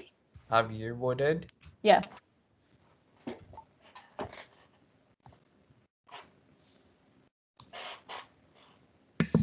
Wait, there's only one link right now, right? Yep, just one link. Just one. All right, so I'll give everyone like 10 seconds more to vote. Just need one more person. Yeah, well, they might be AFK. Who knows?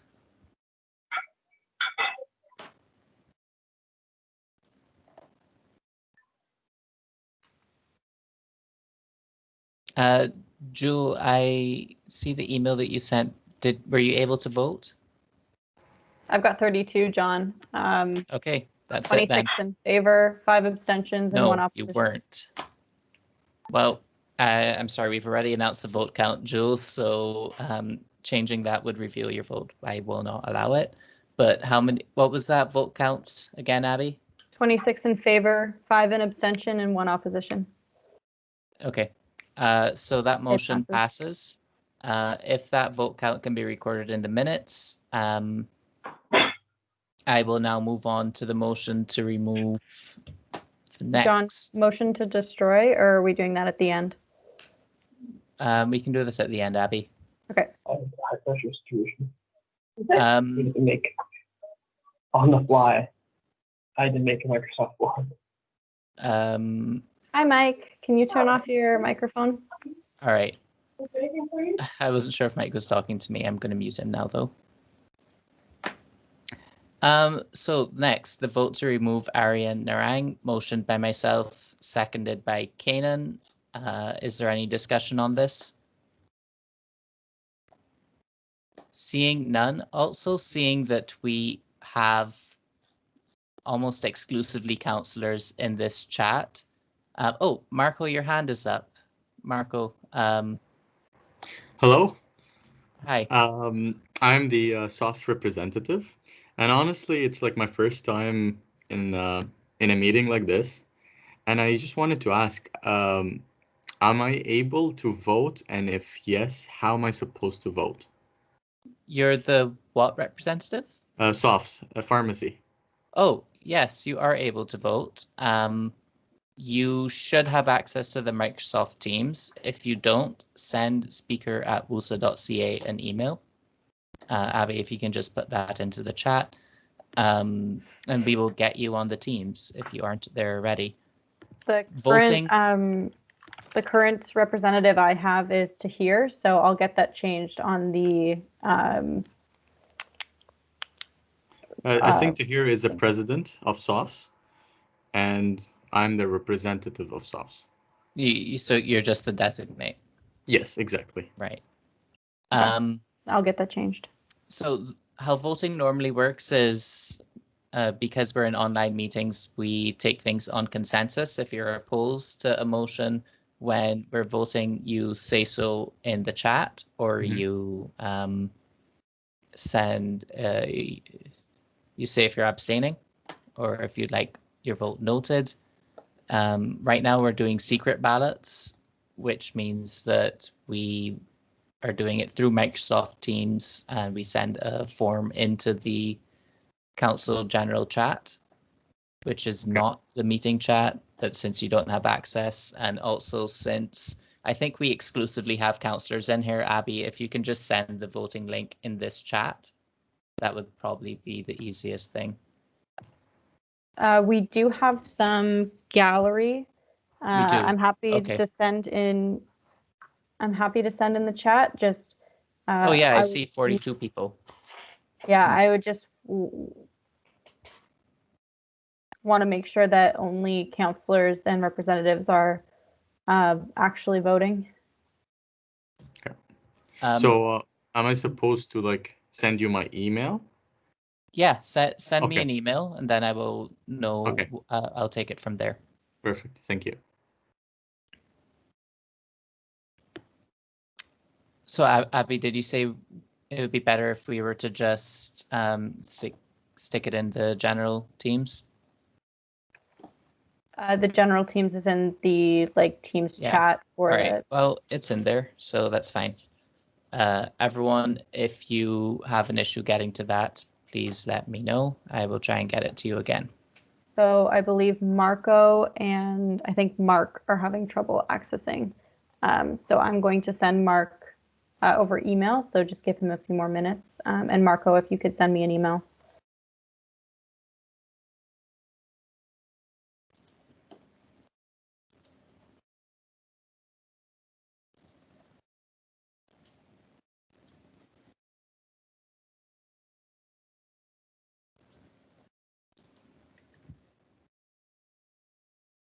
All right, Jewel, I sent you the link in our chat.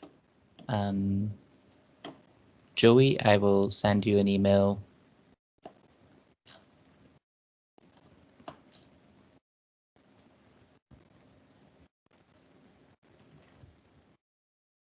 So Mark, you should have received an email from speaker with the link.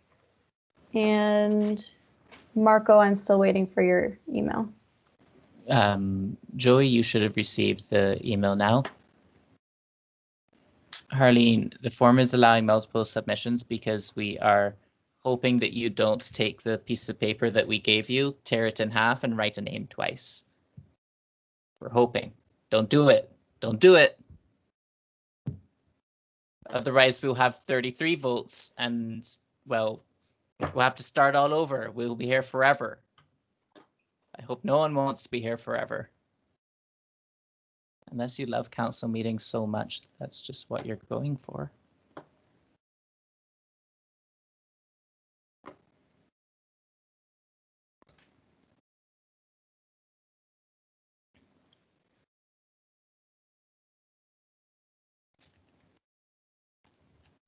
Mike has back-end access to this form, so I'll wait for Mike to give us the thumbs up once we have all the votes.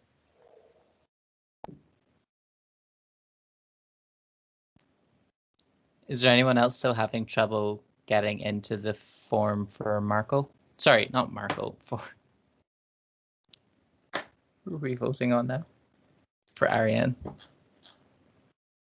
John, if I could, I just want to remind everyone, unless you're having issues with the chat, please, or not chat, with the voting, please don't use the chat for conversations or additional thoughts, because John and I are trying to get everyone ready to vote and onto the form. Jules, your email JDRECCHIA?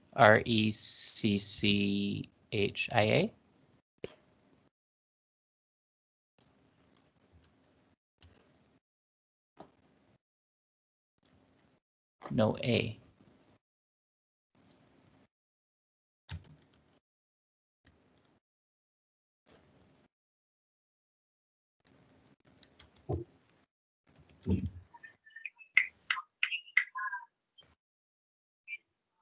Okay.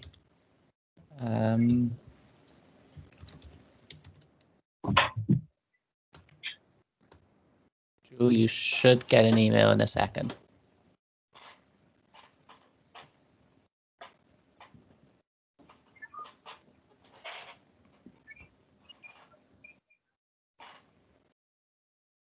Marco, your hand is still up. Do you want to speak more or? All right. And just as an FYI, Marco, send a 1 in the chat if you would like to speak, or a 2 if you have a direct response to the point that someone else has raised. That's usually what we do. John, we're at 29 right now. 29. Okay. I'll just give Jewel a few seconds to fill out that form.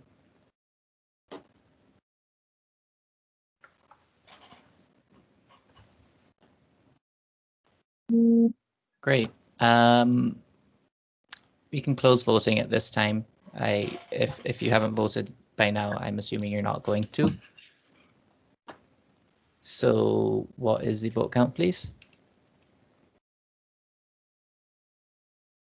Mike, can you read the vote count?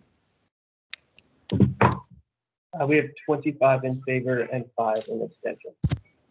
Okay, so motion passes, none opposed. If the vote count can be recorded in the minutes, also, I would appreciate that. Abby, you had a motion to destroy the ballots from the previous 2 votes. Yes, I'd like to move. All right, I'll take that unless there are any further motions for removal that people may or may not have. Okay, seeing none, I will take the motion for the destruction of the ballots. Can I have a seconder?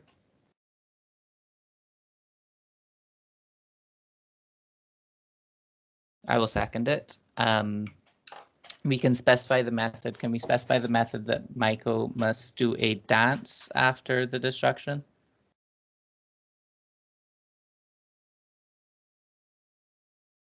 No?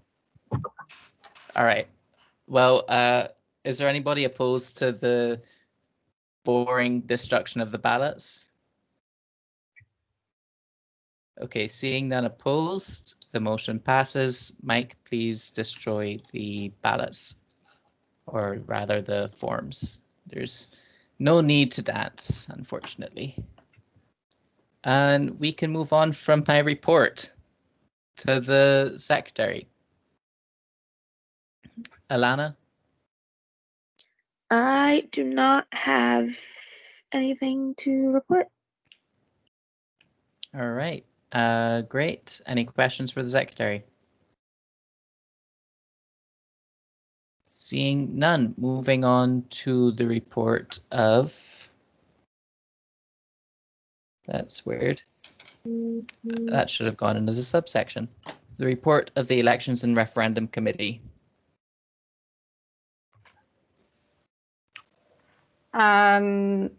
Elizabeth is not here, but there is a attached report. If there are any questions, I'd be happy to pass them along to the Chief Returning Officer. Are there any questions?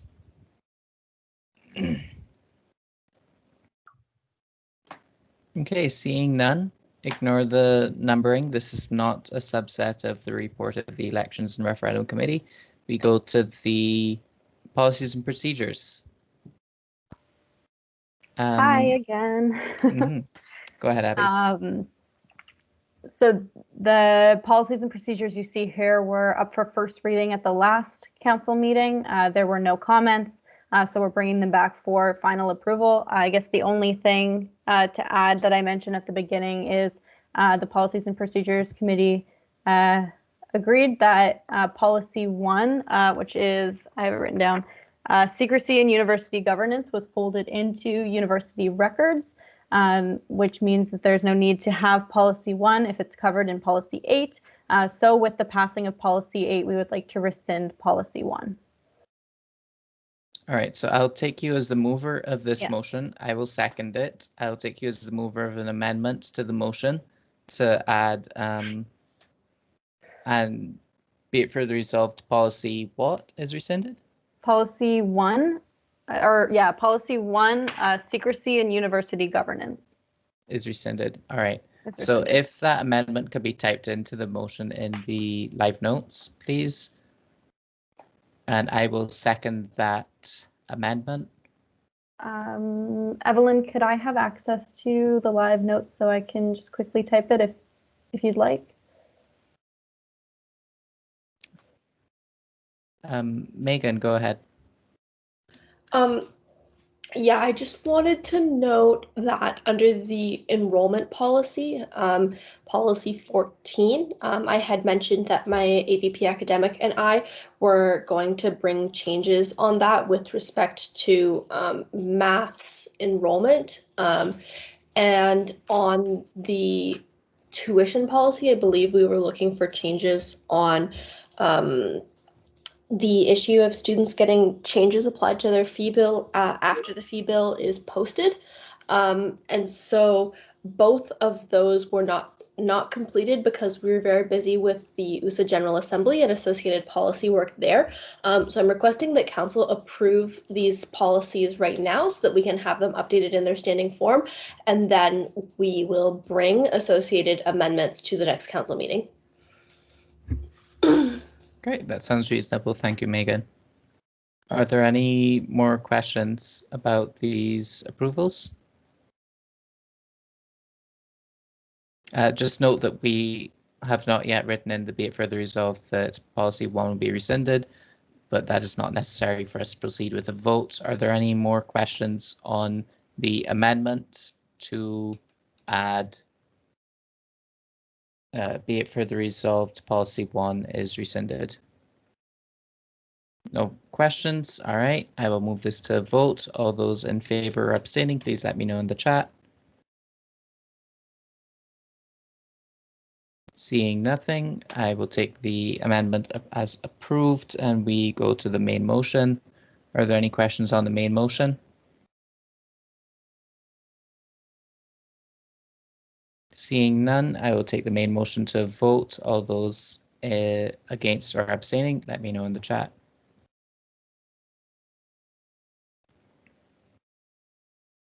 Okay, seeing nothing, this motion passes unanimously. We move to the report of the Education Advisory Council. Megan, go right ahead. EAC did meet. We discussed an update to the sexual violence prevention and response policy, which my student research and policy assistant is working on. Other than that, EAC's policy work has slowed down a little. As I mentioned, just because of the workload that my team and I are facing. We're also continuing to discuss concerns that students are hearing related to their academics, particularly the online term. At this point, I have nothing else of note to share.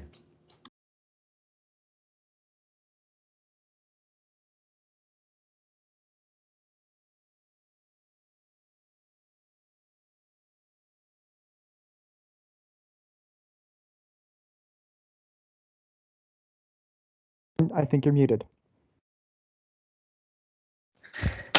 Thanks.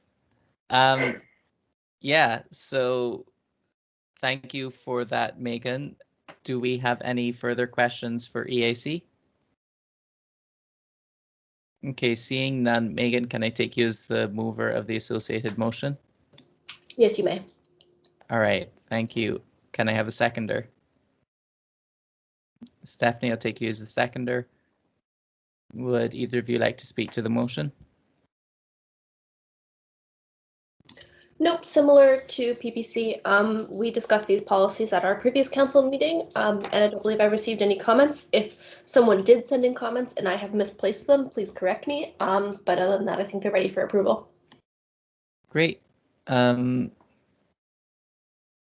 questions on these? Seeing nothing, I will bring this to a vote. All those in favor or abstaining? Sorry, all those abstaining or against? All right, seeing none, this motion passes unanimously. We move to the report of the Strategic and Long Range Planning Committee. Abby, go ahead with your report.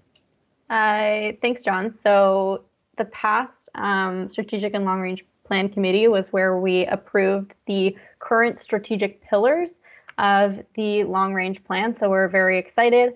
We're bringing it here to council for recommendation to the board of directors for final adoption. So the committee has already seen these strategic pillars and approved them. You'll be recommending them for final approval. Just to give you an idea of where we are in the process.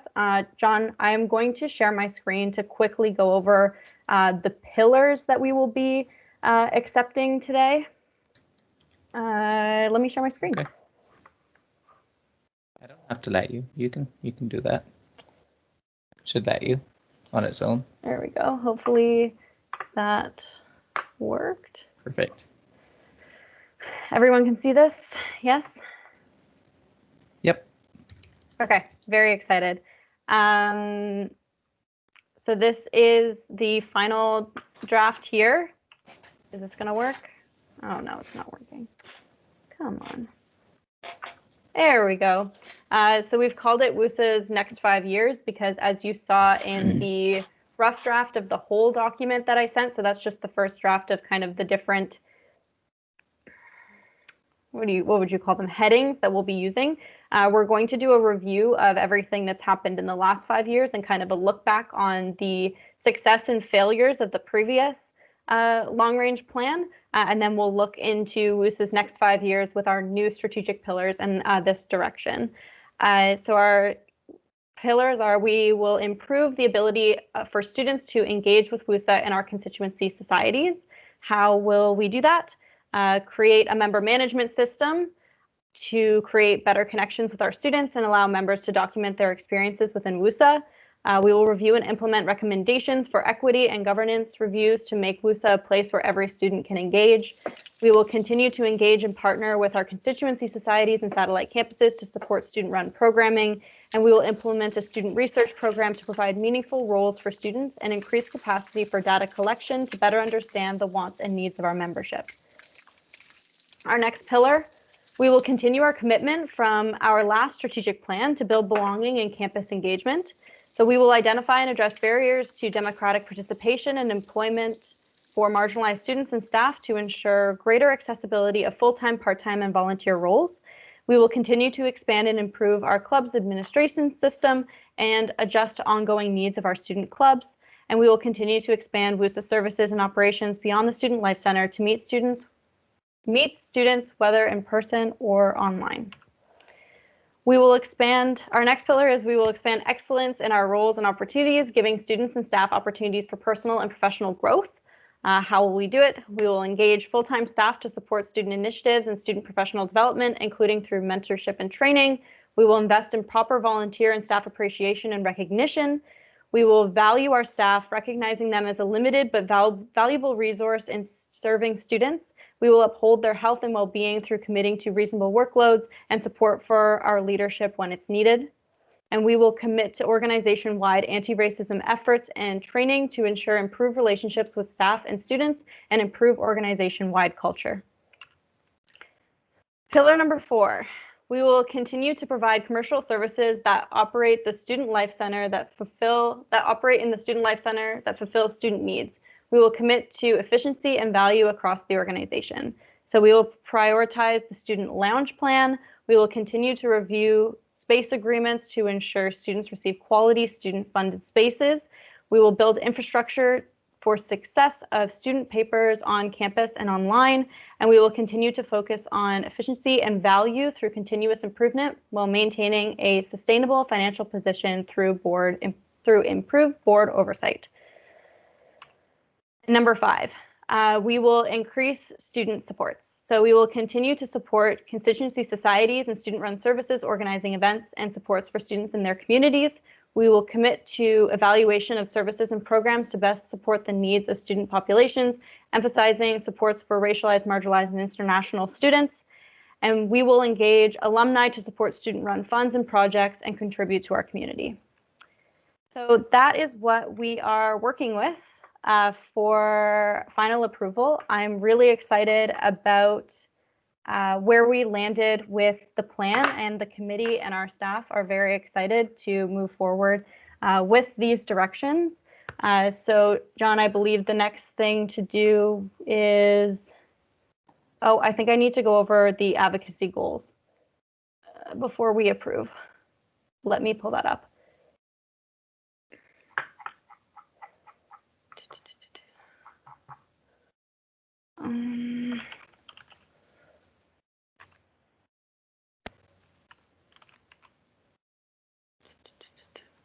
I'm still in the speaker email. That is why I cannot find it.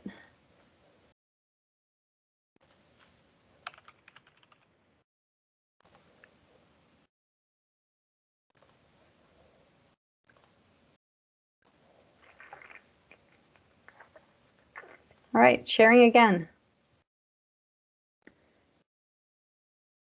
Where did we go?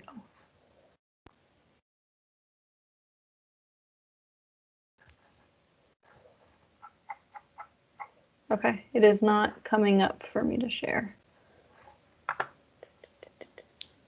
Try sharing your entire screen, maybe? Oh.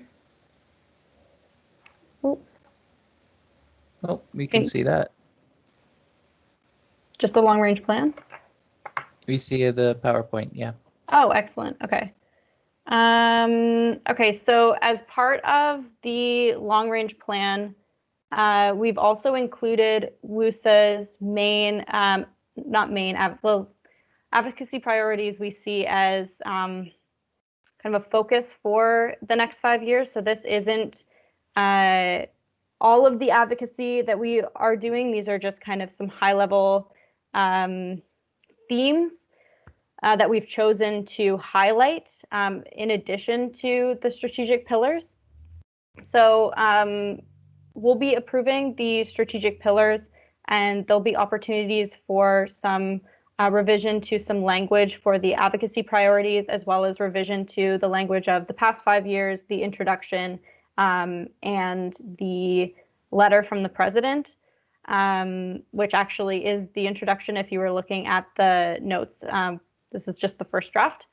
So the only thing that will not be changing is the strategic pillars that you will be approving. So WUSA's advocacy priorities, housing. So this probably won't come as a surprise as Megan and her team are working on the housing report. And this has been a large topic of conversation within the organization. We have committed to international student, mainly international student tuition, and talking about international student needs. And our next is COVID-19. After this year, COVID-19 is likely not to be over, and for the next 5 years, we'll probably be dealing with a lot of what comes out of COVID-19. So just having that as a main pillar and goal for our advocacy priorities, or I guess theme for our advocacy priorities. Equity and accessibility of education. You may know that it's been a very large goal of our organization to focus on equity and anti-racism initiatives, as well as student accessibility through our accessibility commissioner. So highlighting this as a main goal. Affordability is always a pillar or a theme of our advocacy. So just highlighting that there. And education quality, always a theme.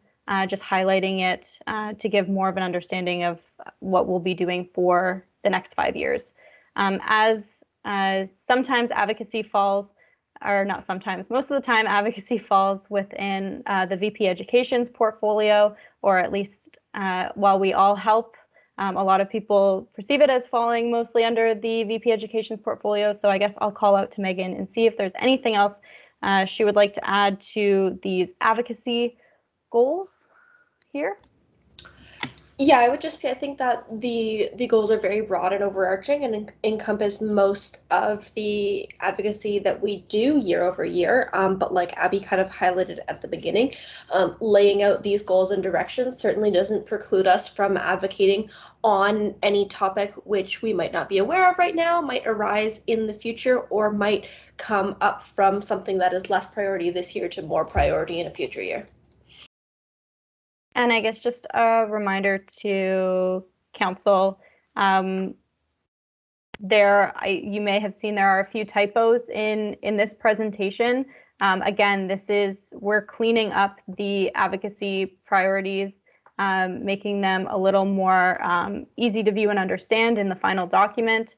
The only thing that will not be changing, other than I think there's a few thes and commas missing, is WUSA's next 5 years. So you'll be approving those as is, because they were approved as is by the committee.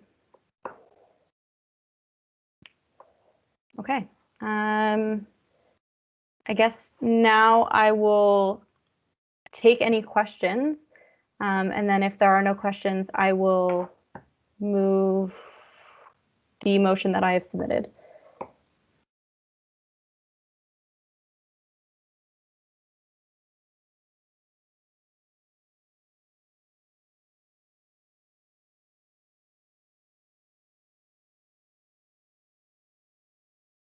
John, you are go muted. ahead. Thanks, Abby. Jessica, go ahead. Sure. This is kind of nitpicky, but in a few of the places on the document, center is spelled in like the American variation as compared to the Canadian. So I just want to edit that.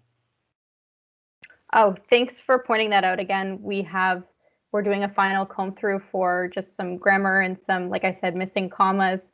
So we will fix that up, but just no change to the actual text of the, how do I explain this? If we're missing a comma, we're going to add that in, but that won't change the strategic direction. I hope that makes sense. So yes, we'll change the American spelling to the Canadian's British spelling.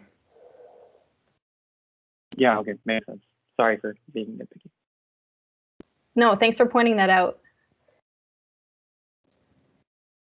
Okay, any more questions about the future of our organization for the next 5 years?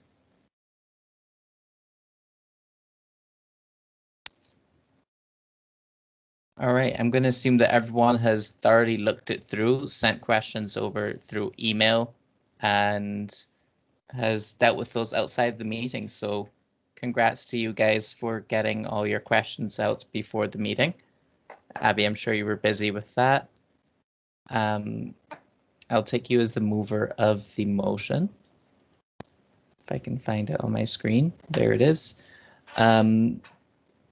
While Evelyn is getting it pulled up, it is be it resolved that Students' Council recommend the current strategic pillars and advocacy goals to the Board of Directors for adoption, and be it further resolved that the Student Council understands that the Strategic and Long Range Plan Committee will continue to make adjustments to the introduction and review of the last 5 years before final release of the document.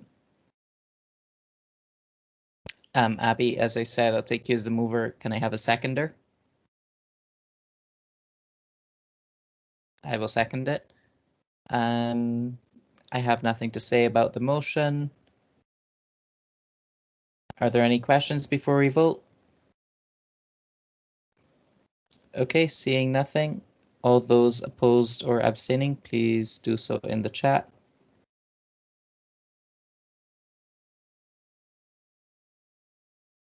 Okay, seeing nothing, this motion passes unanimously.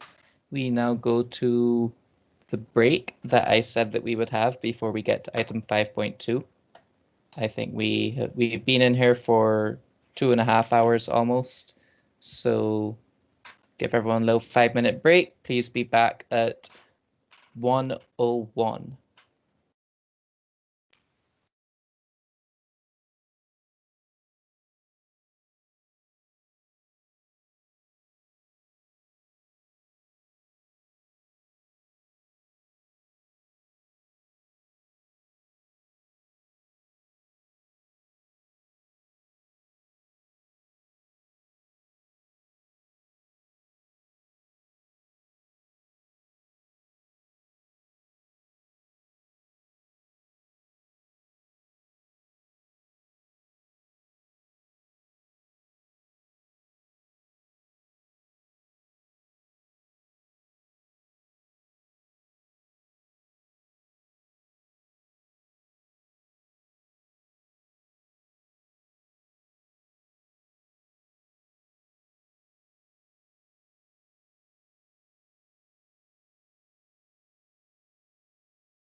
Evelyn, it says we're going to be returning at 1:10. I believe we are returning at 1:01. All right, thanks for catching This is that. accurate. Probably mistyped. No, that's okay. I noticed it. I'm like, oh, 1:10. That's great. And then I realized. It was too good to be true. John's not that nice to us. Well, the speaker can take over anytime they like. That is true. That is true.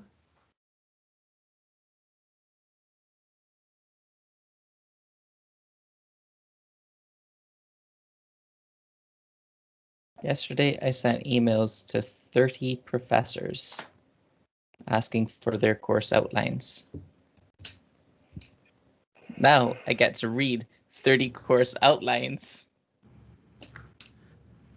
Just publish them everywhere, John. This seems like it could have been anticipated. It was, but the curve is going to be good because, you know, eventually responses will start to overlap with courses already submitted. So it'll be fewer and fewer outlines that I have to review. I was not going to ask for the outlines at first, and I was going to have students say what their breakdown was. And then I realized that students don't like to spend more than 2 minutes on a survey. So This is correct.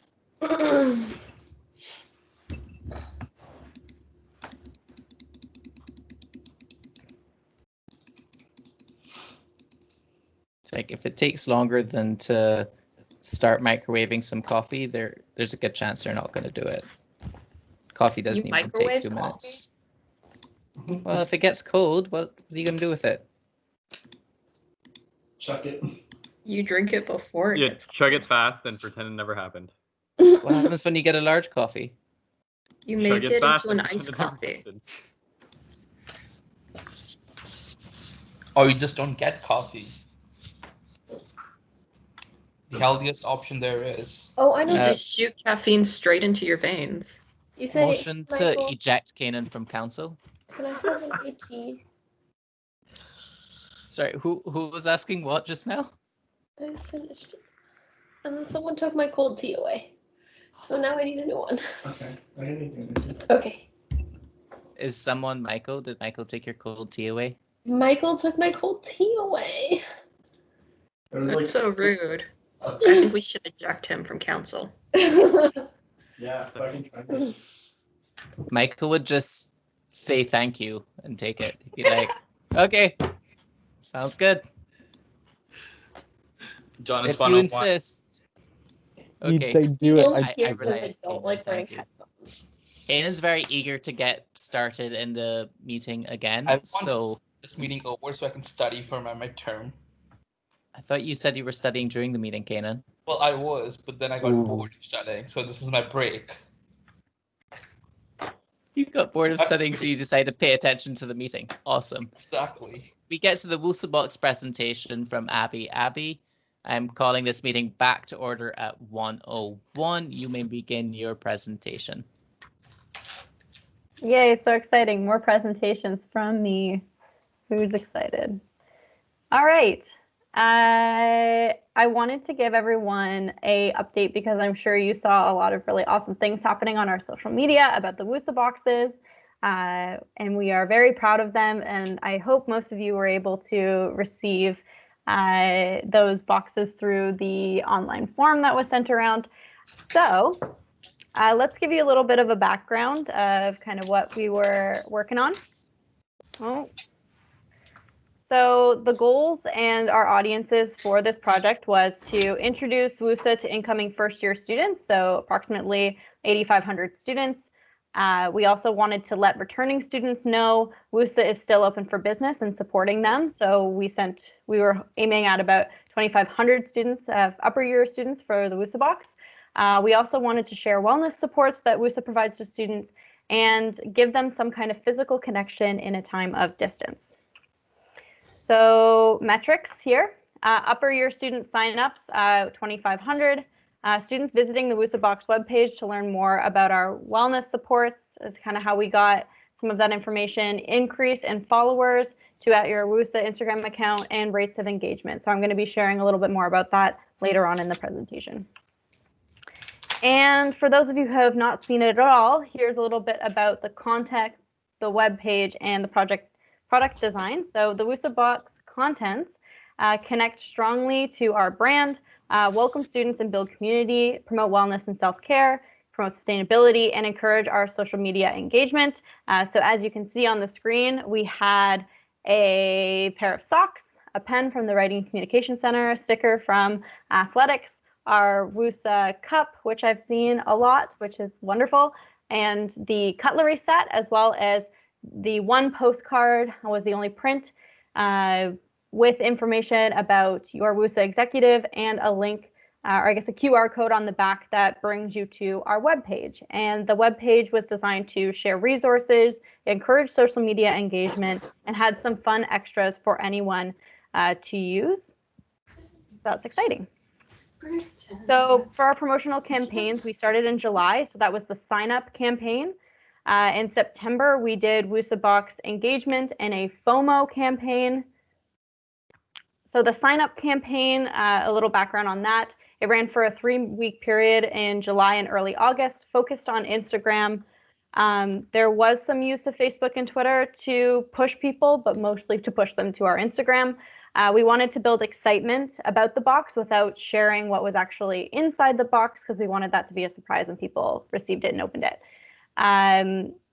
We connected with some project ambassadors that might have an interest in getting us to help the spread. So this is groups within WUSA and campus partners. So if you were on council at the time, you would remember a big email from myself in that kind of updates and opportunities style about the WUSA Box and sharing it with your constituents.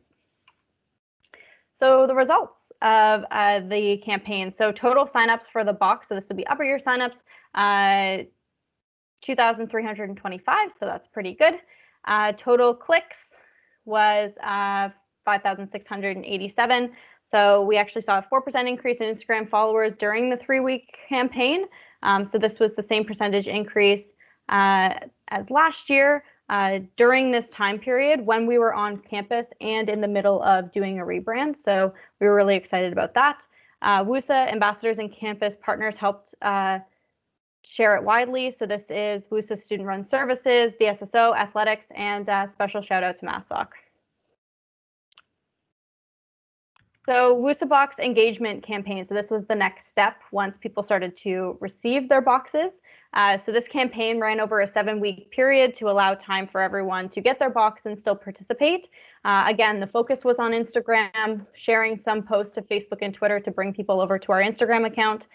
We really wanted to encourage people sharing their box on social media to join our contests and to get more promotion about what WUSA is doing, what we're up to. So week 1 to 4 focused on like the excitement or the waiting period to get your box. So behind the scenes of the box, frequently asked questions about the box, things like that we were sharing. And then week 5 to 7 focused on the goals of our campaign, which if you remember is more sustainability, wellness, things like that. So the first week was self-care. So you may have seen some fun posts from hopefully your friends, but mainly from your friends over here at WUSA about how you used your box to promote self-care. You can see some fun pictures there that we've pulled. Sustainability was the next week. A lot of students shared with us how they were using their WUSA box to be more sustainable. Community, so this was Socks in the Wild, I believe was the name of the campaign. So showing people where you're wearing your WUSA socks, or WU socks as I like to call them. After we did this, we started a FOMO campaign for those people who now see what's inside the WUSA box and they want to get in on it. So this campaign ran over a 5-week period in September. And again, focused more on Instagram, with Facebook and Twitter trying to bring people over to Instagram. There was a collaboration with our Welcome Week, and weeks 1 to 2 were kind of like a standalone contest to get people to share information with us. And then weeks 3 to 5 ran alongside our WUSA Boxes campaign. So we asked people like, how would you use your box to be sustainable, things like that, to get people to share stuff with us. So then we would send them a WUSA box. So the first week of classes, the question we asked, what were you busy doing this summer that kept you from signing up for your WUSA box? So people shared with us what they were doing, and lucky winners were sent a box. So in Welcome Week, we gave 25 boxes away through various events, and we asked students to share with us their love for Mr. Goose on Instagram. So we got a lot of really fun examples here of what people were sending us. So again, going back to that campaign that ran with self-care, sustainability, and community. So the hashtag #WantMyWUSABox campaign, the FOMO campaign ran at the same time. So people shared with us views that they were missing from campus, what they're doing to promote self-care, sustainability tips, things like that, to be entered in to win WUSA boxes. So the results, you might be wondering, we saw growth of, I guess these are more nitty-gritty numbers, but I'm sure some of you really want to see them. 998 students, so 14%, same increase as last year when we were still on campus. We had about 107 students sign up for the FOMO contest. With the contest entries, we got about 21, so it's exciting. Got my WUSA box shares, 111, and a lot of access to our webpage, which you can see here. Our FAQ page saw a lot of engagement. A lot of our first-year students who received boxes viewed our webpage, and a lot of upper-year students did as well. So some feedback that we received, first-year students were excited to receive some items from their faculties. So shout out to the faculties who were able to put things into their WUSA box. They were happy to see it. Upper years were very excited about the Mr. Goose socks. So I'm glad everyone liked the socks. A lot of the feedback we received was positive, so that worked out really well for us. And the FOMO contest allowed us to receive no negative feedback from upper year students who missed signing out and wish that they could be a part of the program. So I'm glad that we were able to run that as part of this as well. I'll skip that because that's more of an internal thing, but thank you everyone who was a part of the WUSA box, who shared what you received. It was really fun from where I was sitting to see everyone engage with WUSA and engage with their fun new swag while we're all so distant and across the world. So thank you, everyone. Some of you might be looking for some extra numbers, so I'll just give you some other things that I've pulled from our operations team that is not a part of this marketing slideshow. So we assembled 12,000 boxes. 8,022 boxes were delivered across Canada. About 1,400 boxes were shipped internationally, and 1,849 boxes were brought to residences to be picked up there.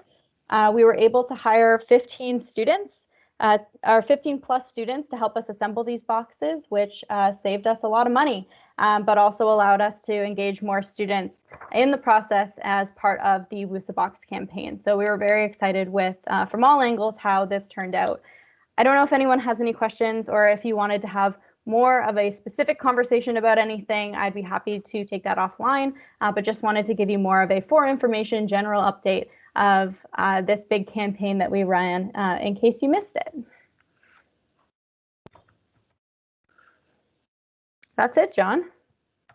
Excellent. All right. So thank you for that presentation, Abby. Does anyone have any questions? Jack Saran, is that was from before? That was from the before. long range plan. Okay. Are there any questions for Abby on the WUSA box?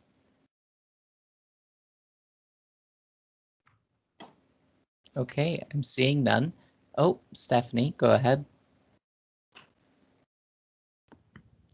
Abby, please don't hate me for this. But I was wondering if you can speak on the letter that WUSA received from NSOC regarding their dislike of the boxes? Sure, I might get Ben.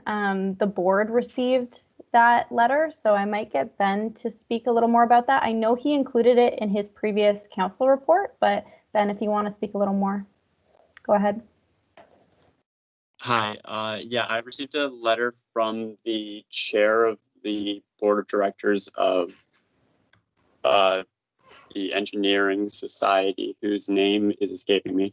I have not had an opportunity to reply yet, but it was brought to the attention of the board, who directed me to respond. So it's on my part that I have not done that yet. But the board is aware of the letter that obviously we received from NSOC outlining their thoughts about the initiative, if that answers your question. Would council be able to see that letter, or is it just a board thing? I believe, Ben, was that discussed in confidential session or public session? Ben, go ahead. The letter was directed to me. I can share it with council. I see no reason why it would need to be confidential. And did we receive the letter from NSOC in confidential session? No, okay.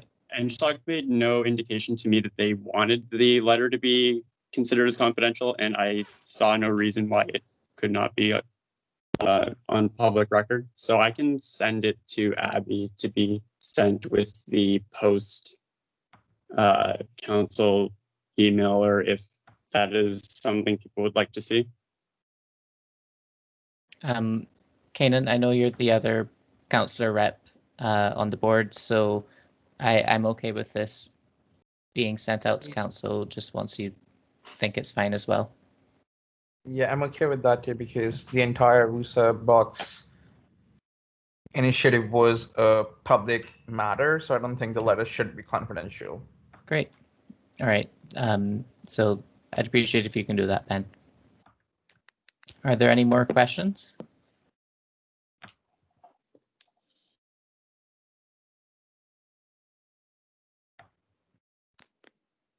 Okay, I'm not seeing any.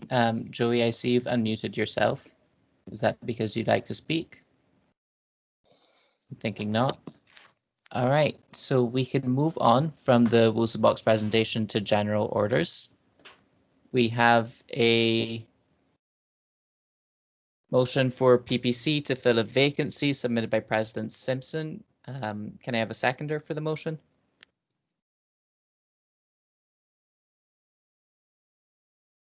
I will second the motion.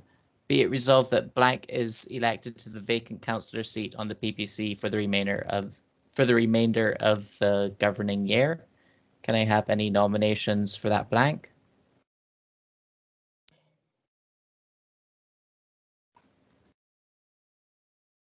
Any nominations? I'm just going to pick someone.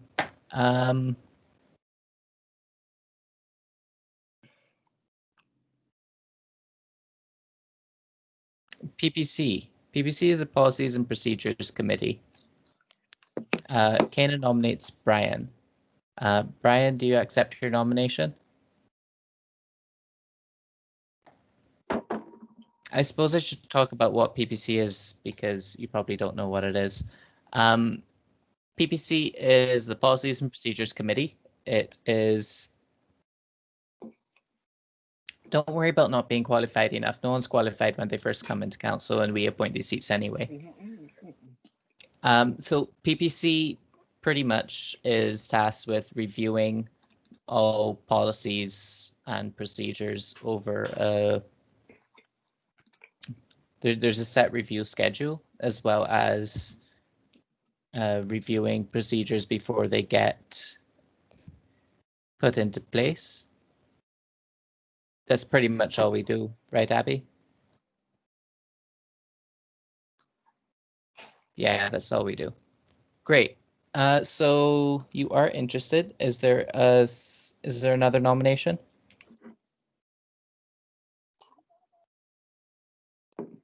Okay. Seeing none, I will motion to fill the blank with Brian Chow. Can I have a seconder for that? I'll second. Abby seconds. All those opposed or abstaining?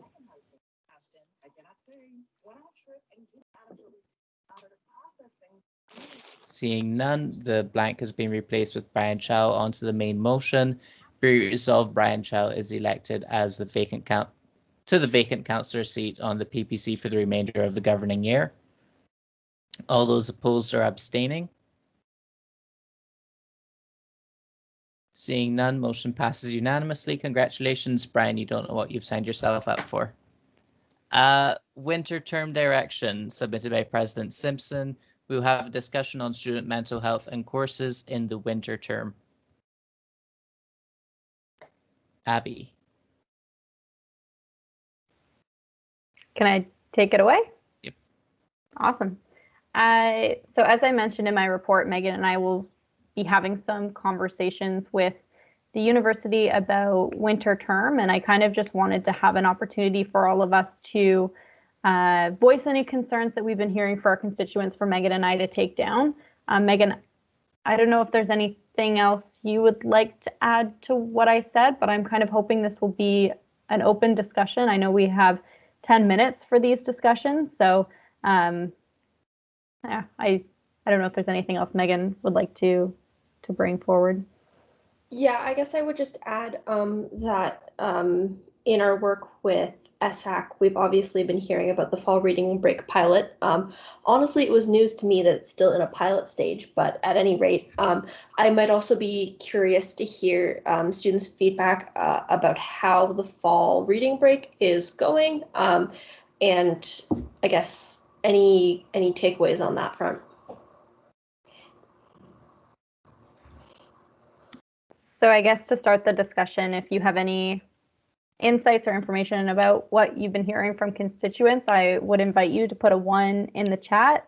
Megan and I will be taking down all that information, ask a couple questions, and yeah, that's about it.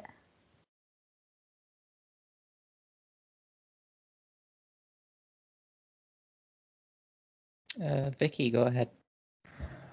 So just from what I know from Renison, students are the feedback that got put forth for the fall is lack of lecture content and issue with issues with group work on Learn and workload. That's all I got from the minutes. I know the person brought it to academic council at Renaissance, so I don't know if you know about any of that, but that's what I thought I would know for WUSA, but that's all I have.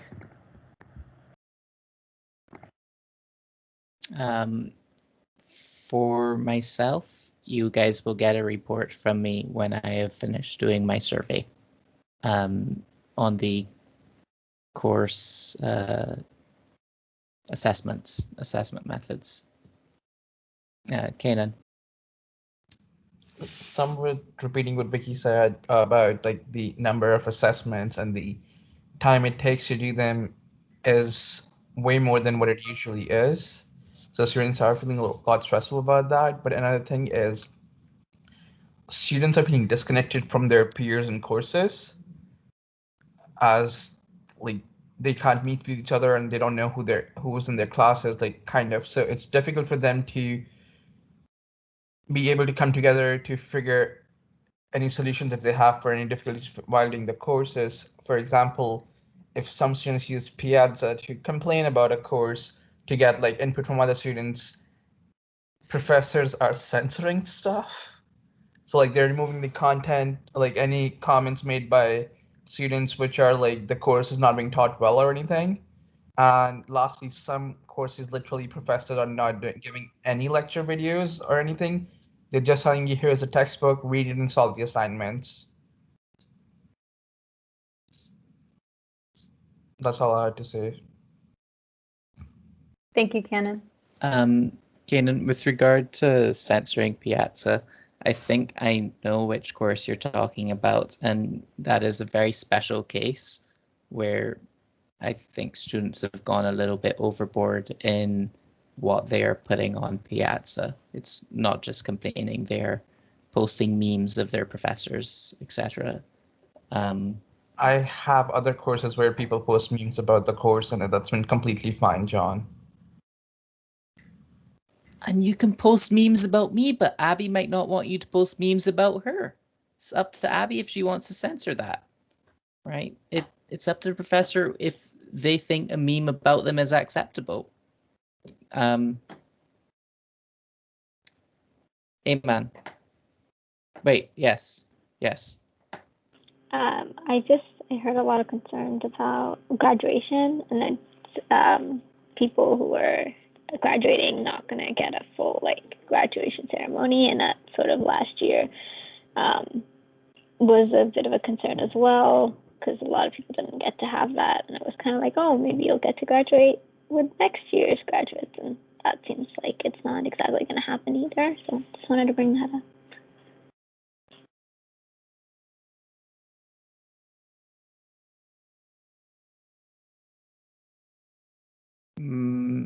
Mahavir? Yeah, like I didn't get any specific complaints, but for Math 249, like I know that for like almost like a month, they didn't have like any lecture content or any contact with their prof like at all, but that has been fixed because I think one of the 239 profs moved up to the Math 249 core staff, I guess. Kanan? Oh, sorry, Harleen, I'll take your direct response before we get to Kanan. A quick question. Do you know if that course, perhaps if the prof that was originally teaching it ended up taking leave for some reason? Because I've had that heard that happen to a few other courses. I'm not sure if they were on leave. If they were, then the students definitely didn't know about it because they were complaining that they didn't know where their prof was actually. Okay. Kanan? This is like, I don't know if this is possible or not, but is there any way WUSA can advocate for like professors to put up a separate channel somewhere where students can it can be a student group and they can talk with each other? Because like that is one thing I think a lot of people are having issues with, is like interacting with their peers right now. Who is that directed at, Kanan? That's that was a one. So I was wondering if Megan or Abby had any thought about if this is possible or not. I think just right off the bat, when it comes to we can't mandate, the university won't mandate professors to do that, but there is some guidelines for professors to follow, and what we can advocate for is having that included if council believes that that's something that we should bring forward. But I'll let Megan speak a little more to that. Yeah, I made a note of it.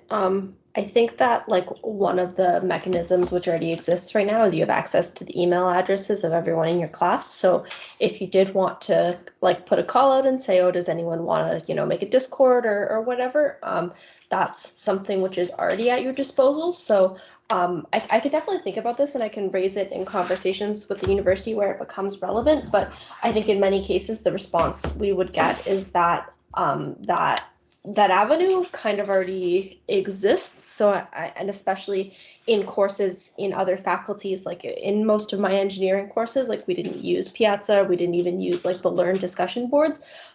So it's not something that instructors are readily interested and capable of doing.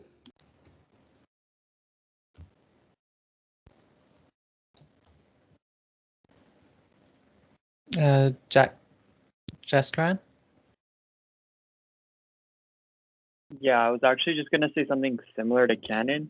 I guess he kind of covered it, but for Megan, I guess I kind of wanted to prioritize first-year students, because I've heard a lot of feedback from first-year students about things like, interaction with others. And obviously for people, for upper years, it was easier to make friends while in person. But that's not really possible for first year. So even if this, if the advocacy isn't like possible or really effective for upper years, maybe try and prioritize it for first years. Can I respond? Yep, go ahead. Yeah, that's a great point. And I've made a note of it. All right, thank you. Are there any more questions or points to give about how students feel the winter term is going or should go? Improvements that can be made?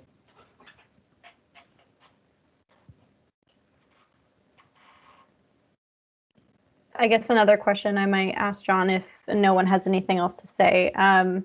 In regards to student mental health and what you've been hearing from students, or maybe mental health and isolation, have you heard from students anything that they think would be beneficial to support positive mental health and any feelings of loss of community or lack of connection?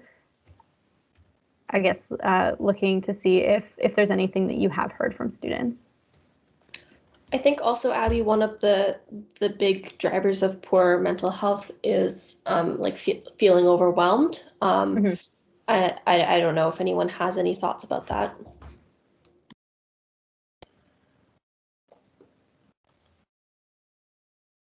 Harleen, go ahead. It's basically an echo of the previous conversation, but yes, from what I've heard, a lot of students are feeling overwhelmed just by the sheer amount of things that they have to do. And additionally, as we've been talking about, first-year students particularly are feeling that isolation.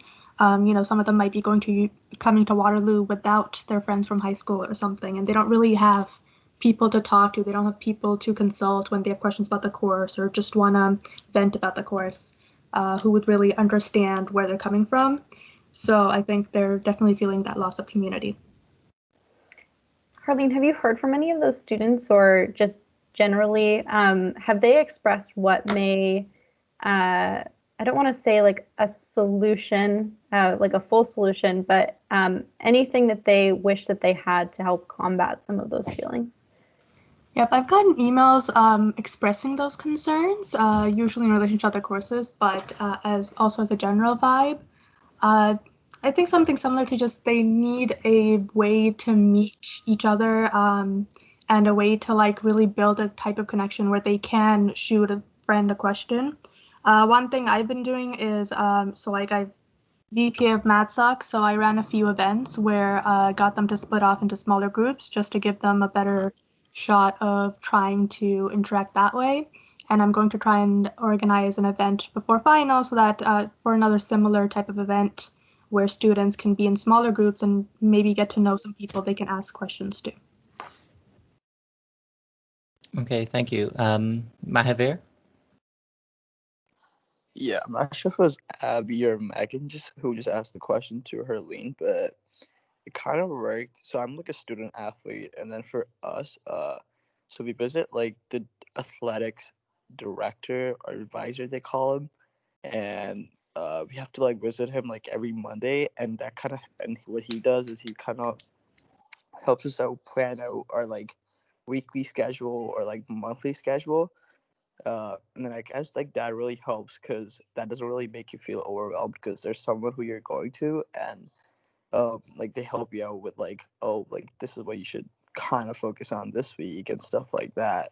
And then I personally felt that helps a lot because you don't really feel that there's like a really good chunk of work coming to your way in 1 week, right? And then I think like if like a normal student who's like not a student athlete, I guess, if they had access to stuff like that, that would be really good too.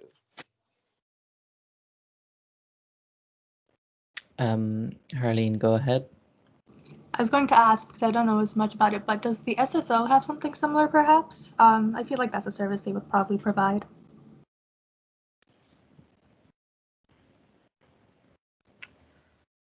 I can look into that. All right, Kanan, go ahead. So this was more, I heard this from a few first years saying like, with all the cases, like especially during like the first month of the term, when there were like cases about group of people cheating and getting caught, like AFM 101 econ quiz and all that stuff. And first years don't really understand where academic integrity like kind of stops them from collaborating, and where till what point you can collaborate and till what point you can't.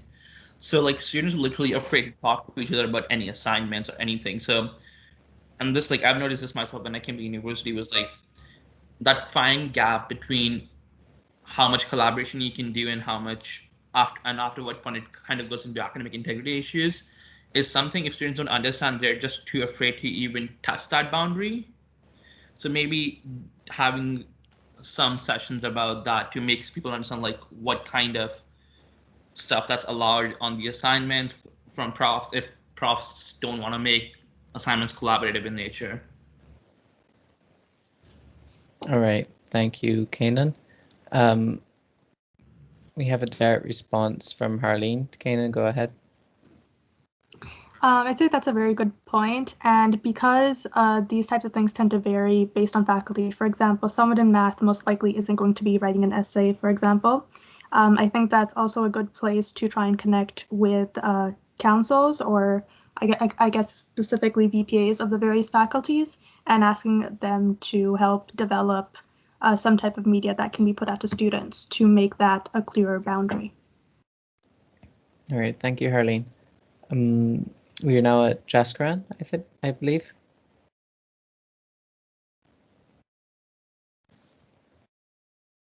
I'm a bit confused myself.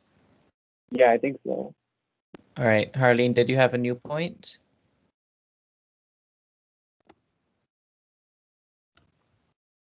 No. Kanan, did you have a new point? How many ones are you going to send in the chat, Kanan? I didn't. Mahavir, we're to your new point now.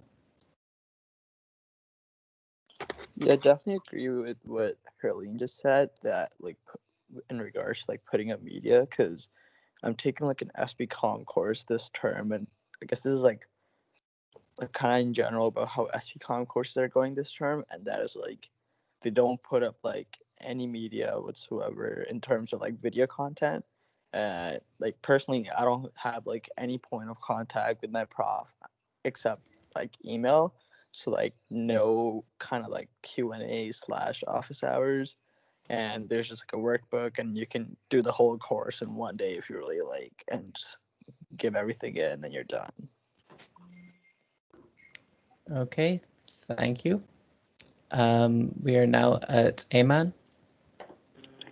I just want to share a community building thing that we have in a course where we have volunteer TAs who have like groups of 5 students, and the TAs kind of arrange how they want to build like group building settings and stuff, and these groups kind of work together, they study together, and so it sort of becomes a nice like environment that students can get to know each other in smaller groups, and these are first year students who wouldn't really otherwise get to meet each other, so it's I think that was a really nice strategy that helped.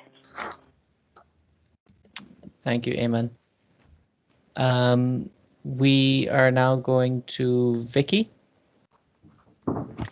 I know from Renison, like the 2 counselors that Renison has, they're part-time, and I know students, including myself, can only meet them once every 3 to 4 weeks.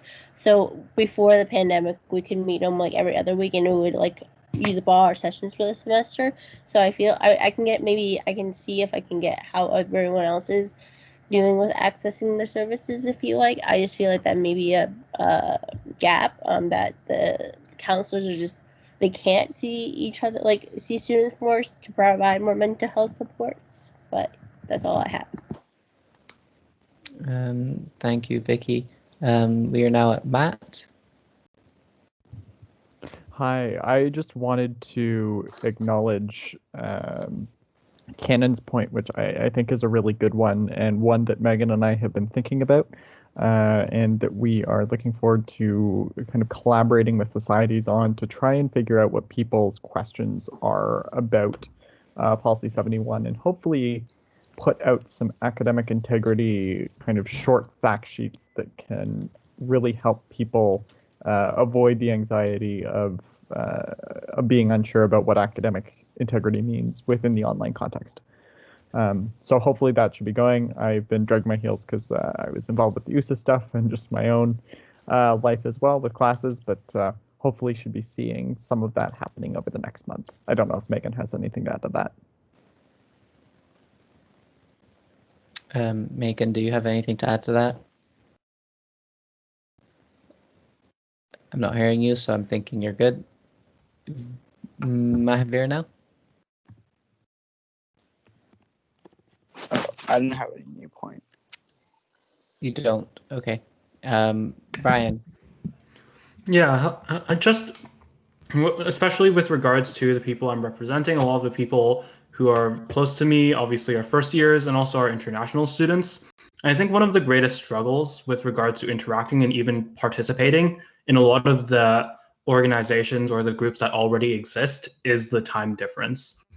So something that one of my professors already has done is try to organize groups based on their time zone and to really have a way of teaching or a way of kind of organizing extracurriculars or supplementaries that build around this idea of having international students be coming in from different times and really finding a way to work out for them.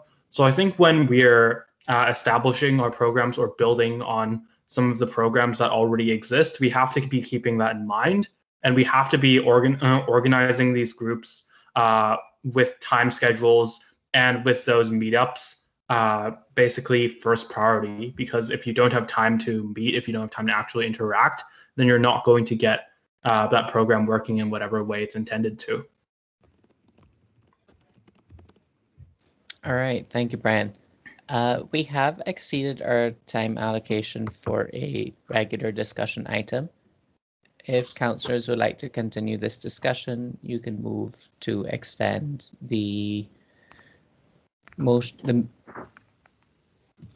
item by 10 minutes, 5 minutes, if you wish. Otherwise, we will move on. I'm not seeing any motions to extend, so we will move on to new business. Do we have any new business? I'm not seeing any. Excellent, just how I like it. Moving on to announcements, I have an announcement as a reminder to councillors. Please check the attendance list and make sure that I have recorded your name properly.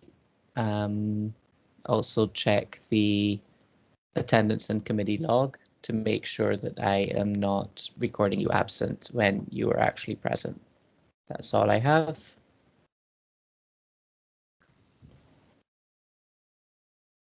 Any more announcements?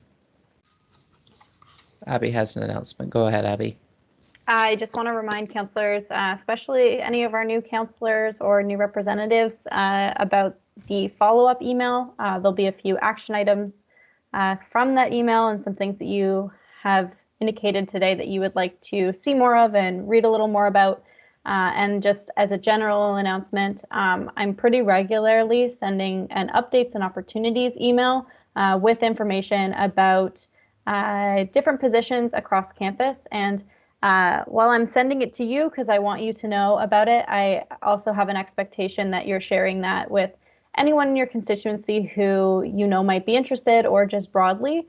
That information can be shared widely. So please take the time to share that with that information with as many students as possible. Great, thank you, Abby. Are there any more announcements? As a reminder, the next meeting is scheduled on December 6th at 10:30 a.m. John, I guess I just have one more thing to say. Thank you, everyone, for the last few times that we've had an opportunity to review the long-range plan together. I really appreciate the approval today. And I do look forward to the next 5 years, even though I won't be around to see it. I'm excited to put this organization on a good path. Great. Thank you, Abby. With that, this meeting is going to be adjourned at 1:43 p.m. Everybody have a great rest of your Sunday. Thanks, John.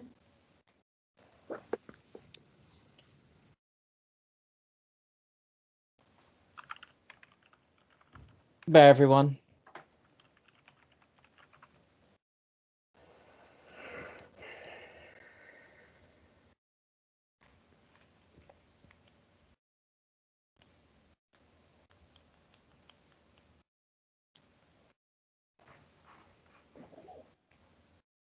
All right. See you guys. Have a good rest of your Sunday. Thanks, Evelyn, again for all your hard work. Yeah, no. Have a great Sunday, everybody. See ya. Have a great Sunday, everyone.